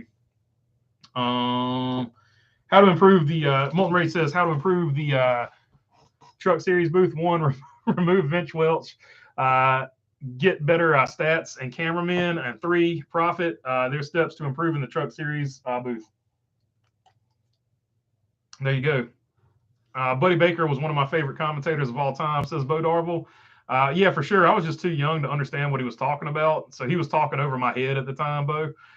So he, I don't know. It was more of me just being too young and immature, to be totally honest. But I go back and watch it now, and I know exactly what he's talking about, especially since I've read his book. What is it? Half turned over, wrecked, or something like that. I've got it somewhere in here. I'll pull it out. I'll pull it out next live stream and give it a pump. Because that book is awesome. Dennis, I'm using speech to text because I've got visual problems. Still comes out like I got Tourette's. I feel y'all on that. When I'm doing my car's GPS, because you got to do hands-free driving, or if you're holding your phone, you can get a ticket or whatever. So I try to do the hands-free talk to Siri or whatever it is, and I'm trying to say, God, I forgot what it was the other day. I was putting in directions to get to like Ace Speedway, and it kept trying to take me to like Ace Hardware, and then it would try to take me to Speedway something. But I remember when they first came out with the, it just, my accent, my country butt accent, it doesn't recognize it. But I remember when they first came out with it, I would say something. I would just say something normal, like, take me to the Speedway. And it would interpret it as something just completely different. Like, do you want to go to Target? And like something that didn't even start with an S. It would start like a T or a B or something. Like, it just, my country butt accent, like, me and Siri didn't get along for a long time. Fun fact, if you get mad and scream at Siri, she will just go, ooh, and shut down for like 15 minutes. And you can't call Siri for like 15 minutes. She'll get mad and not talk to you for like 15 minutes. So there's your fun fact for the day. Dennis Gillespie, Hangout Man, BB, we'll get to it. Yeah, I try to get to all of them. I swear I do. I just get behind sometimes and I gotta scroll down. Let's see. All good. I delete comments I put sometimes, says Drew Chronic. Y'all don't have to delete comments. I just try, like, here's what I tell you. Like, if you see me scroll down and I miss your comment, just type it again. I'll get to it. Sometimes you just got to type it twice. I know it's frustrating and it stinks, but I do try to get to all of them. And if I miss one, I apologize. Like, I really do try to get to all of them. iRacing locally, one guy kept blocking me. I turned him into the wall, though. Officials asked why I did that. And I said, I don't know what he said. Oh, I told him he blocked me again and I will turn him, said Brandon Bolin. So there you go. There's nothing wrong with that. You give them one warning. On the racetrack, you give them one warning with a tap of the bumper. Then they know the second tap coming is going to be more aggressively, is what I've been told, allegedly. The 225 Mopar and the 289 Ford were good engines, 100%. Hang out and shoot the S, says Dennis. Says Stupid Roofer to Dennis Gillespie. Oh yeah, man, we want everybody to stay as long as you can. It's a good time, man. Let's see. I like Benny and Ned in the booth, says Old Home Guy. Yeah, they were awesome. And Mark Barnum says he's agreeing with Rich L. Dennis Gillespie says she's so cool. First time I met her was in Daytona. Her nephew, Maxie Bush, was racing in the Dash Series. I was to catch the gas. I was a catch can man when my brother and I used to race at 85 Speedway. I got to know her back then. So yeah, that's awesome. So that's one of the cool things. Like you'll work for a team and you'll just meet all these really interesting people and interesting characters. That's the other thing. Even if you don't want to race, I promise you. Now, don't go up to like a well-established late model team. But I promise you, if you go up to a team that's only got like one or two people and be like, hey, do y'all guys need an extra hand? 90% of the time, they'll say like, heck yes, please come help us. And if they say no, just walk on to the next team that's only got one or two people, because you can always use an extra set of hands. And I promise you, they will build you up from there. That's basically how I got started, was an extra set of hands. And then you just learn more skills as you go. That's part of the deal. And like I said, you'll make a lot of friends along the way. You'll meet a lot of interesting people, and it'll be really good.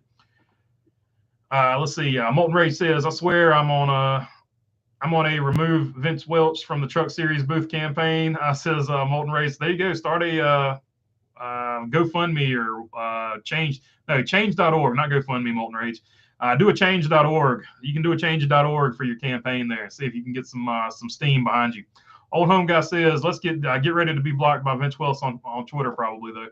Old Home Guy says, let's get Denny to push FedEx driver the truck like Dale Jarrett did the UPS truck. Man, that's something I really missed that. We want to race the truck. Everybody loves the truck UPS thing.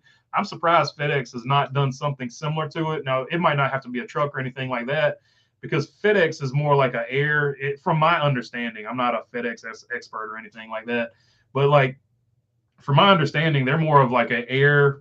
Their bigger deal is flying stuff, from what I understand.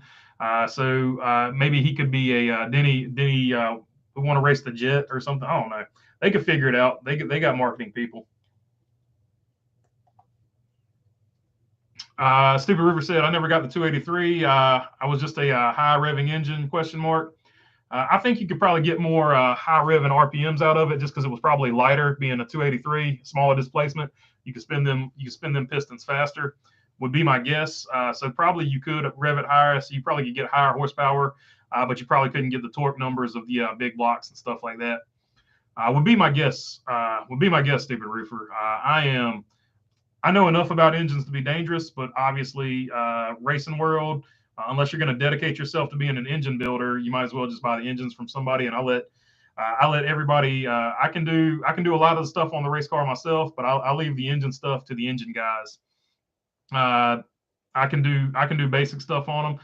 I mean, don't get me wrong. In theory, I can rebuild a motor and all that stuff, but and it'll run, but it's not going to run like those guys can build it, right? So let's we'll just call it what it is. Those guys are just always going to be better than your average Joe at building a motor. But sometimes you got to do what you got to do, and I've seen people that don't have no business, but they'll put a motor together, and they're just out there doing the best they can, man. So there's nothing wrong with that either. Roofer, the 283 would whine forever, says Mark Barnum. So yeah, there you go. It's just lighter. The lighter the engine, the more RPMs you can get, especially if you put a little stroke on it. Put a little stroke on it with those smaller, lighter pistons. You got something then. Speedway anywhere. Speedway, I do that anywhere. I hear you, brother. That's pretty good.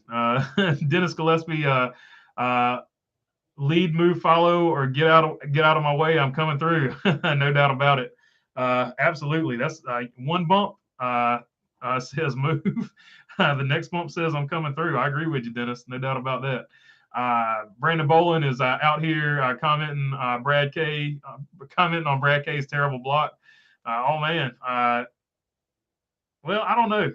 Well, is Brad K's block any worse than anybody else's, or do we just pay more attention to it because it's Brad K? Like, there's your question. Let's finish this poll and ask that one.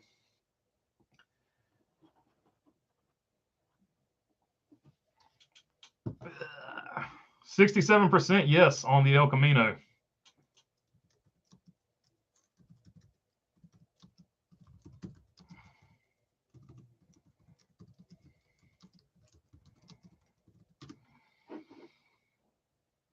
There we go.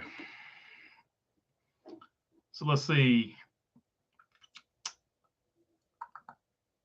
Brad Keselowski hates bad blocks nowadays, but if you block him, he'll turn you into the wall nowadays. That's probably like 90% of your drivers, in my opinion, Molten Rage. 100%, I think it's 90% of your drivers. Nobody likes to be blocked, especially in these cars where it's hard to pass. And that, couple that with the playoffs and all that, it makes for guys driving more aggressively than they normally would. Stupid Roofer says Siri does not like me. I tested her a few years ago. She finally figured out who I was. Siri isn't stupid. LOL. Yeah, she's definitely not stupid. But she doesn't understand my country butt accent. I guess I need to go down to Apple or wherever they make them things, and I need to do the country version of Siri so they can understand the hillbilly dialect like I've got or whatever. So we'll see about that. We need baloney Siri with the country accent so she can understand people that slur all their words together. There's one sentence and none of the words are separated. Let's see. Old home guy says 283 revs high, but old pickup valve springs need to be replaced. Had one in a Chevelle while building 350, popped a valve. Ooh, that's a bad day. Hopefully it didn't stick through the piston, man. That would stink. Molten Ray says committing, not comment. I got you. Oh yeah, okay, I got you. Committing to the block or whatever. I got you. Dennis Gillespie says, I believe Ryan Newman was the best at it. Oh yeah, man. Ryan Newman could make it really tough on you to pass him. Like you would pass him, but you would burn so many laps passing him. He frustrated so many people. But at the end of the day, dude, I loved watching it. I loved watching every minute of it because he was doing what he was paid to do. He was getting the best finish he could get out of that race car. I'll tell you another sneaky one, Joey Logano. Joey Logano does the same thing. A lot of people don't pay attention to it because I guess because it's Joey Logano. But Joey Logano is probably the second coming of Ryan Newman as far as a guy that can make a car like twice as wide, and he's gonna make it really hard to pass him if he wants to. Super Reaper said no, LOL. Rich L says pay more attention to BK because he's just a little dude. Yeah, I feel like Brad Keselowski gets more attention just because he was so outspoken about blocking. But then when he throws a block or whatever, it just becomes like a bigger deal just because it's Brad Keselowski. I don't think his blocks are necessarily any worse than anybody else's. Brad Keselowski's even the most. Oh, here we go. Molten just agreeing with me. I should just read Molten's before I speak. Most outspoken about bad blocks since Williams Byron's block on him in Daytona in 2018. Yeah, I think that's why people just pay more attention to Brad's blocks. I don't think they're any worse than anybody else's though. Chastain threw a horrible block coming out of the pits at Talladega under green. Yeah, that's Ross Chastain. Well, he's another one. He's right up there with Ryan Newman and Joey Logano. He'll make that car wide too. Stupid Roofer said, oof, valve through the piston. Yeah, that's a bad day, man. That's a bad day. Brandon Bolin says, if anyone is a bad blocker, it's Joey Logano. Yeah, he can make that car wide. I don't think there's such thing as a bad block.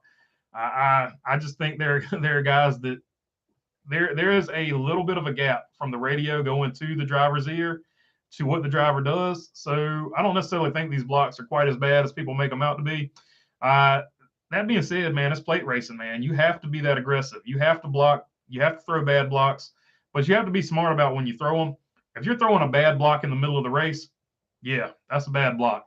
you're throwing a bad block with like 20 to go, that's not a bad block. You're just trying to win. So that's the way I've always looked at it. You need to tell Siri, how are y'all? LOL. That's funny. If you want to play another fun game, ask Siri how old she is. She'll never answer it. Speedway Anywhere, with all due respect, Brad K was out of his element at the Snowball, but it's fun when the up-and-comers come to school. Great weekend. Says Speedway Anywhere. Yeah, that being said, man, somebody in the comments, I don't know who it was. It might have been you, Speedway. They said it stunk to see Brad Keselowski not even make the race and then watch Kyle Busch win his race. And I said, to be fair, and nothing against the Trans Am guys, Brad Keselowski was racing against much harder competition.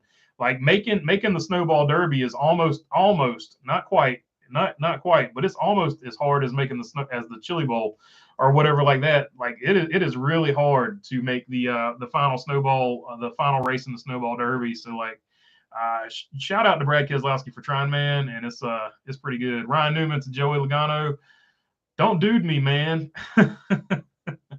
No doubt. Ryan Newman was not somebody you wanted to tangle with. He's still not somebody you want to tangle with. Rich L says, you guys ever see a guy named Justin Wilson on PBS that used to cook lots of Cajun food? Imagine him talking to Siri. And I'm going to give it a little pinch of this. And I'm going to give it a little pinch of that. And it says a handful, but I don't know how big their hand is, so I'm going to use this hand. Yeah, I remember Justin Wilson. Justin Wilson was the man, brother. And that was probably a really bad impersonation, but I love Justin Wilson, man. Good comment there, Rich L. Brent Dilberg, Brad not making the cut hurt my heart. Dude was a grassroots racer. Side may have made him soft. Nah, I just think he was driving somebody else's car and didn't want to tear it up. If I had to make a guess about it, if he was driving his own car, he would have sent it. Mark Barnum, Rich L. That guy was funny to watch. Oh, yeah, you couldn't beat old Justin Wilson. I wish they had replays of that, man. Ross Chastain I might look for that later. Yeah, Cletus McFarland Freedom Factory with casters mounted to the side of the Crown Victoria. Saw a pic a few other days. Says old home guy. Man, Ross Chastain at the Freedom Factory would be awesome. It's right up his alley because I think the Freedom Factory is in Florida. So that's Ross Chastain country. Molten Rage says Joey Logano committed a bad block on Brad Keselowski in 2021 at Daytona 500. Hold up, got some beer in my glasses here.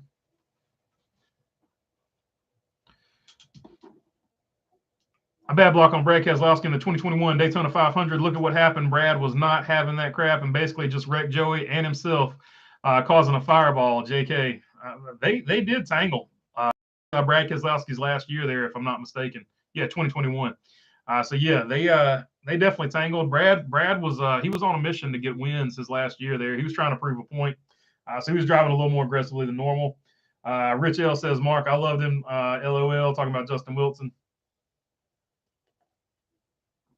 Joey Logano is quietly becoming one of the greatest drivers of all time.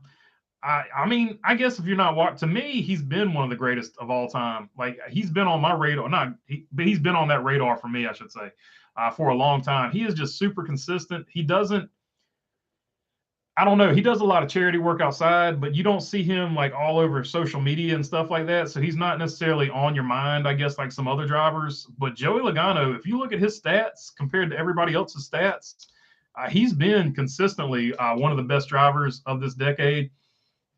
Sort of as Kyle Busch has started to enter the lower part of his peak. I still think Kyle Busch is at his peak, but he's on the lower side of his peak right now. I think Joey Logano has started to hit the top of his peak, or sort of the leveling out of his peak. So I think that's what you're seeing there. And I think guys like Kyle Larson and Chase Elliott are on the rise as well. I'm not going to lie. I loved it when BK hawk slammed Austin Dillon. Like that was crazy, Rich L. And I'm an Austin Dillon fan, and I was like, when I saw that, like obviously I was like, I understood where Austin Dillon was coming from because I saw what happened earlier in the race. But then when Brad Keselowski started doing all that and Austin Dillon didn't do nothing back, I was like, Austin, man, come on, dude. You can't start a race and then punk down like that. But yeah, kudos to Brad Keselowski being like, you hit me once, I'm going to hit you 2 or 3 times. I mean, how about that?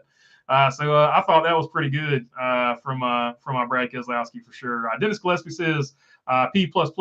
These people right around here in the equipment, they know what they have.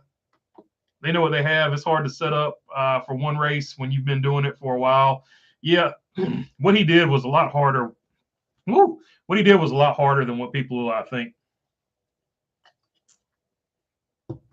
Old home guy says beer goggles. Not necessarily beer goggles, but I got some beer on my goggles. Bo Darvel says if anyone hasn't watched EMP Lemon's video on Talladega, you should watch it as soon as possible. So there you go. Check out EMP Lemon's video about Talladega. Got to watch it. I'll check it out later. Let me write that down.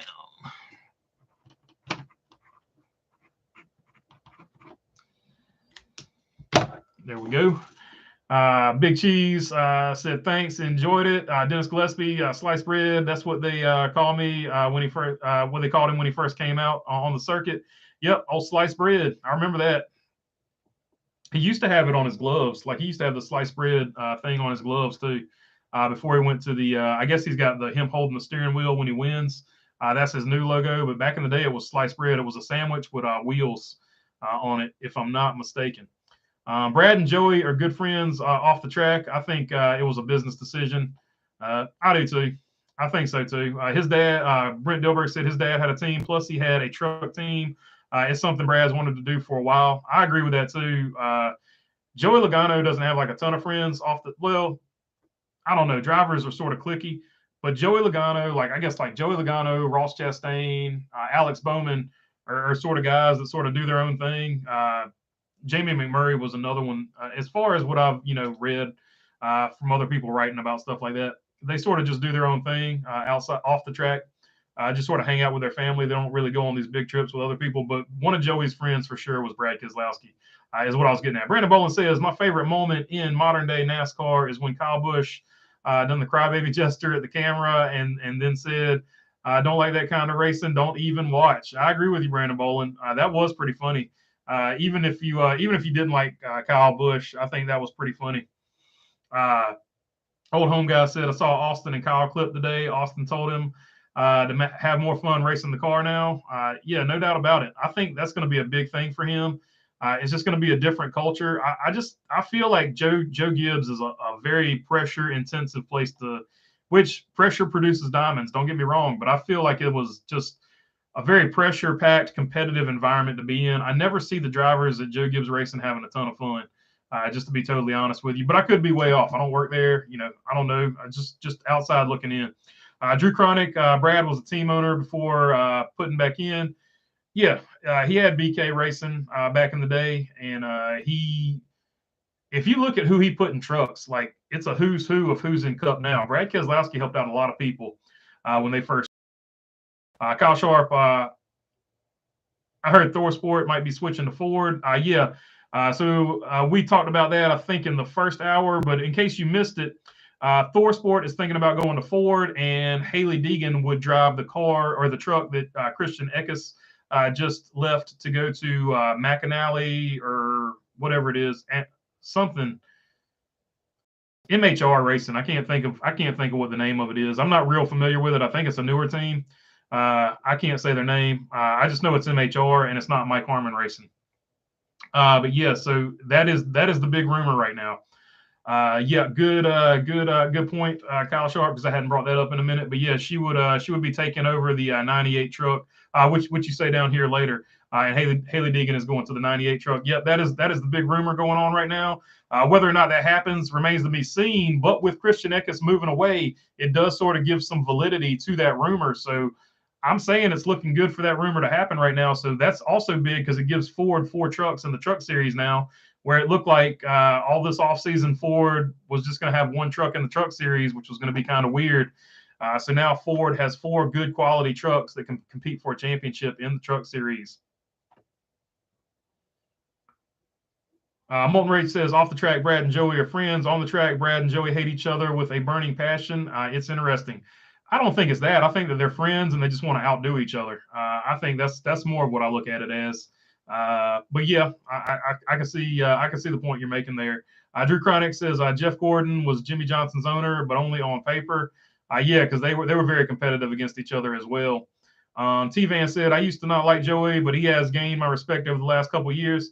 Yeah, I mean, when he came into the sport, he was a kid, man. It's hard to relate to a old sliced bread when he's coming in there at 18 years old and wheeling a cup car. But after a while, you learn his personality, and you either like it or you don't like it. And I think once a lot of people learned his personality and what he does outside of the track, I think a lot of people sort of came around to his side and they like him. And winning doesn't hurt nothing at all. So the more he wins, obviously, the more attention he's going to get and the more fans you're going to have there. So I think that helped him out quite a bit. Dennis Gillespie said Dale Earnhardt Jr. is the one who gave him his shot, making it in the band. He was, well, I mean, you know what I mean. Yeah, Dale Jr. gave Brad Keselowski his shot, and I think Brad Keselowski has taken that to heart, and especially when he had his truck team and he tried to put a lot of people on, like Dale Jr. put him on by letting him drive that truck for a while. But you can look at who came through Brad Keselowski Racing, and it's a lot of who's of have come through Brad Keselowski Racing a truck. Brent Dilberg said Thor Sport was Ford before, I believe. Yeah, so they went away from Ford, saying they weren't getting enough factory support from them, so they went to Toyota last year. And then I guess when Ford lost all of their trucks, basically except for one in the truck series, Thor Sport was like, well, if you give us the factory attention we asked for, we'll switch back over. If the rumor is true, we should definitely preempt it with that. Molten Ray says McAnally Higgleman Racing. Thank you, Molten. I knew it started with an M, and I knew it had an alley in it, but I couldn't think of it. Joey Logano only has 2 5-win season, and it's been over 5 years since then. He's good, but not an all-time great. Never led 1,000 laps in a season. He's a product of the crappy playoffs. So yeah, that's an argument a lot of people have. But there's always going to be a guy that his driving style favors the playoff situation, right? So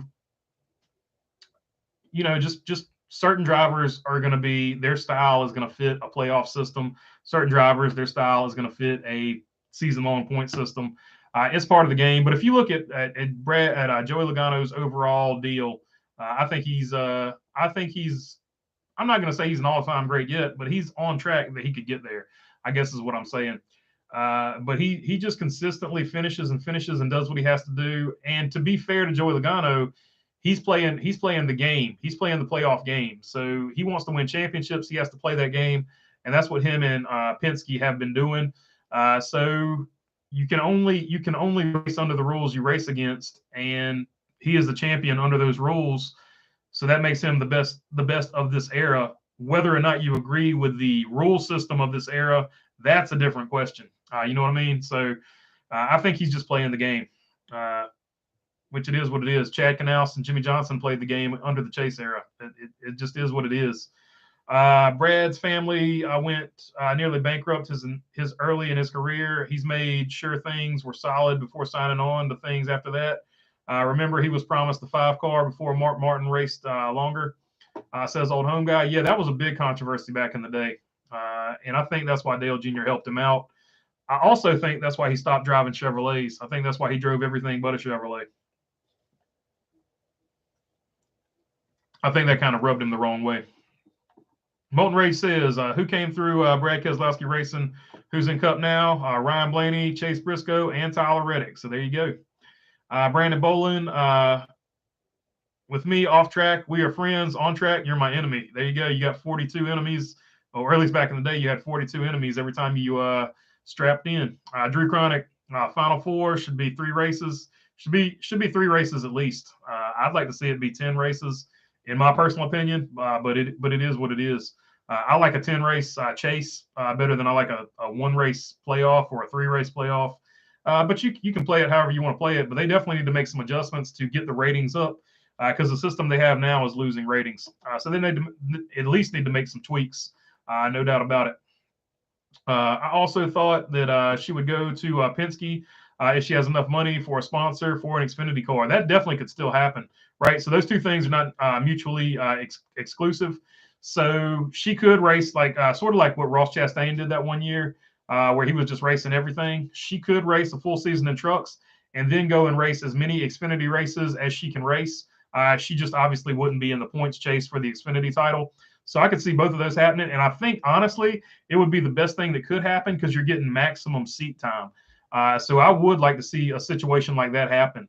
I said in my video that it seems to conflict with the other rumor that she's going to SS Greenlight Racing, but they both could be true, and I hope they both are true. I hope she gets the full-time truck ride, and I hope she gets as many races with SS Greenlight under the RFK or Stuart Haas banner, whoever prepares those cars when she races them. Let's see. Beast says, "Cheers, guys! This has been fun for sure, Beast." Yeah, and I'm gonna wrap it up here in probably 5 or 10 minutes. So that's why Road America, Brad Keselowski went to congratulate Tyler Reddick on his first win because he helped Reddick get into the NASCAR scene in the 29 truck for Brad Keselowski Racing. Yeah, no doubt about it. Like what he does for people is definitely not forgotten, and I think you're absolutely right about that. That's why you saw the emotion from Tyler Reddick in that particular situation. No doubt about it. Mark Barnum says David Land used to make a good argument for a 4-race championship. I haven't looked at his. I did look at Slapshoe's format for the championship, and I agree with Slapshoe's format. I'll have to go take a look at what David Land said. I'm not super familiar with his argument for that, but he always makes a pretty good argument. He's good. He's a really good YouTuber. Covers all motorsports for the most part. Brent Dilberg says Penske isn't going to run Xfinity again? Question mark. That's just a rumor that they would prepare an Xfinity car for Hailie Deegan if they were interested in her. And you could see it in a situation where it's just a few races. You could see Penske doing that because they do still have the Xfinity shop. They're just not using it. So that's just another rumor. There's nothing official on that, Brent. Drew Chronic, that racing everything helped Roscoe huge. I think so too. You saw Ross Chastain turn the corner when he started racing everything, and I think it's been super helpful. John West Townsley tried racing everything. Yeah, a little bit of a different situation with John West. He did the best he could do, and he did get a Truck Series win. So he chased his dream. He did what he wanted to do. And eventually he realized it wasn't going to go much further than that. And so props on him. He backed out of it after that. Rest in peace, John West. Terrible way to go, but unfortunately, but he did at least chase his Truck Series dreams, and I got him a Truck Series win. I raced a little bit of everything. The old Zaxby's ride. Why not 16 drivers in the playoffs, 15 races, 1 driver drops after each race? That would make the 16 more interesting. But that being said, 16 racers is still half the field. I feel like a playoff should be hard to get into. Like that's what makes playoffs like kind of cool and fun. But I can see your argument there too. So whatever makes the like I'm not. It's hard for me to wrap my head around the playoffs because I want a full season thing. But whatever you do with the playoffs, as long as it draws in new fans and it makes sense, that would be fine. And in that situation, that makes more sense than what we got. So 16 drivers and 1 drops after each race, that would make a lot more sense than what we got now. So I think that is a better system. Speedway Anywhere, I find it funny that with all the news about Gordon and Senior being the best friends, all my bar buddies are hating NASCAR. Yeah, it was a work. Sort of like you have wrestling where you sort of have a fake feud. Basically, Dale Earnhardt told him to do everything the opposite of what I do because he came in there wearing gargoyles one day, and Dale Earnhardt said, "What are you doing? That's my thing." And then that's when he sat down and had the conversation with him. He said, "You need to do the opposite of everything I do." But don't get me wrong. They had a real rivalry when they got inside those race cars too. Don't forget the time that Dale Earnhardt Sr. wrecked him in practice. They were basically racing each other in practice, and Ray Evernham told Jeff Gordon not to race him in practice. And then Dale Sr. got up alongside of him and basically did a side suck. And when he did the side suck, and Dale Sr. knew what he was doing. When he did the side suck, it made Gordon's car turn around. Gordon backed a car that would have been sitting on the pole into the fence and had to go to the rear of the field. So they had a real rivalry too. It wasn't all a work, but part of it was a work for sure. Drew Chronic says 05. That's my number 2, JWT. Old Home Guy says worst track food you've ever had.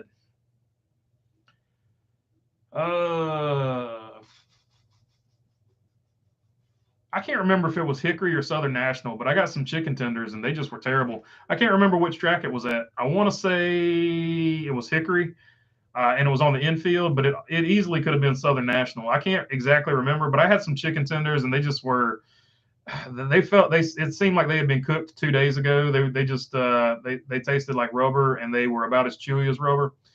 So I got some bad chicken tenders. It's either at Southern National, which is Kinley. Most people call it Kinley around here, or Hickory. But it was one of those two. They had some chicken wings that had been sitting out too long. They had cooked them probably at 10 o'clock in the morning, and I think I got them at like 7 o'clock at night. They were not good. There was no dipping sauce that was going to save them that day. Would Hendrick give Jimmy the 48 car to Petty GMS and bring it back the 55 car for Bowman? No, Kyle Sharp. I didn't know earlier, but some of my friends have told me in the chat that Alex Bowman has confirmed that the 48 will be back, and that's most likely because Chad Canals doesn't want to part with it. Rich L said, have a good one, Beast. Escobar says, I don't like the rule of pretty much winning one race and making the playoff. Yeah, I think that's kind of a trash rule too. I agree with you, Escobar, but I don't know. Nothing about this current playoff system, nothing about it to me makes sense. So it's hard for me to wrap my head around it. So I agree with you. Rich L's agreeing with you on that. Dale's fans didn't like Jeff, says Drew Chronic. That's 100% true, and I was one of them. I was the biggest Jeff Gordon hater, but I get it now. It's all right. Drew Chronic says chicken tenders. Yep, got the old tendies. I was trying to play it safe. And it didn't work out because even playing it safe, it was bad that day. How many times has Brad had bad luck this season, says Molten Rage? A lot. When Tim Richmond was diagnosed, Gillespie, when Tim Richmond was diagnosed with AIDS, Dale Earnhardt went to Bill France and said, put Tim Richmond back in the race car. He is the only one who gives me competition and pushes me. You don't believe me, guys? It's in the history books. That one I do know about because I don't know if you've been on here before, Dennis, but my dad's best friend was a tire specialist for Hendrick back then. And I think he either worked with Jeff Bodine or Tim Richmond, but he got me a Tim Richmond Folgers, TG Shepherd Folgers hat. So that is 100% accurate. And actually, some of the best racing you saw between Tim Richmond and Dale Earnhardt would be when either one of them would have the way better car, and they just wanted to have some fun, so they would fall back to the back of the field or to the second place guy, which would be one of the other ones, and they would just sort of race each other, and they would race each other for a while, and then the one that had the better car would take off and pull away again. They just loved racing each other, and they had fun. They had a good time. So yeah, that's 100% accurate. Brad Keselowski won his race. Says Larry McReynolds won this race. Says Larry McReynolds, Molten Rage, doing some more fan fiction up there. Drew Chronic, Jimmy has a number. Yep, it will. He's probably said he's going to run. A lot of people think he's going to run the 84, is what I should say. Philip Canavan says, I wish Blaney won the championship to prove the system now sucks. I agree with you, Philip. I wish Ryan Blaney had won it too, just to prove a point. People who don't think Gordon and Earnhardt were friends weren't paying attention. They acted like teammates a lot of the time. Oh yeah, like outside of it, but on the track, it was a real rivalry on the track. Don't get me wrong. But yeah, off the track, I'll just go ahead and tell you, Dale Earnhardt was basically friends with everybody except for like Todd Bodine and Ricky Rudd. Dale Senior got along with pretty much everybody outside of the track. They all hunted and fished together. It wasn't quite like they made it out to be. Him and Rusty Wallace were good friends, even though they had a big rivalry. Race car drivers are like wrestlers. They'll put on a show, but when the cameras are off, they'll kick back and drink a beer. Not all, but most. Good point, Dennis Gillespie. He backed up exactly what I was just saying there. Like pretty much, except for Ricky Rudd, and Ricky Rudd said even toward the very end, him and Earnhardt actually got cool right before Earnhardt passed. But Ricky Rudd and Jeff Bodine they were like the only two that really, I guess, held that grudge. Old home guy says, my dad said he never got sick from drinking, but he did run into a few bad ice cubes. No doubt about it, man. There's no doubt about it, home guy. Drew Chronic, Tim, is Cole Trickle. Oh yeah, a big part of Cole Trickle's story is the Tim Richmond story. Probably 90% of Cole Trickle is the Tim Richmond story. Other parts of Cole Trickle are actually Jeff Bodine as well. I would like to see an exhibition race with all three of the series on the track at the same time, 10 from Cup, 10 from Xfinity, and 10 from Truck. That would be pretty cool. That would make like probably a better all-star race, right? Like, what if they did the Bristol Dirt Race as the all-star race, and they gave them actual dirt cars, and then you had the 10 best from Xfinity, the 10 best from Cup, and the 10 best from the Truck Series? I think that would be a way cooler all-star race, in my opinion. Rich L says, Philip, I think Ryan Blaney's got a Cup coming pretty soon. I think so too. He's knocking on the door. His only problem is his teammate is Joey Logano, and Joey Logano is pretty daggone good, especially at this playoff racing. So it's gonna get tight over there at Hendrick. I mean, Hendrick. It's gonna get tight over there. We were talking about Hendrick, so I slid it in there. It's gonna get tight over there at Penske. So especially with Austin Cindric coming in there. So and it's about to get real over at Penske. They're gonna have a nice team over there. No. I was quoting Larry McReynolds' iconic call. Brad Keselowski won this race. Oh yeah. I got you, Molten. Daggone. The Carl Edwards race or whatever. But yeah. And that is the end of this one. I appreciate you guys hanging out. I'm gonna go ahead and finish this one. T-Van says I'd like to see Jimmy run the 49. And with that, I would like to see him run the 49 too, because it would make sense. Because seven times seven, Black Flags Matter actually came up with that. So it was. I would like to see him run the 49 too, because it's 7 times 7. But yeah, that is it for this one, and I will check you guys later. Until next time, peace.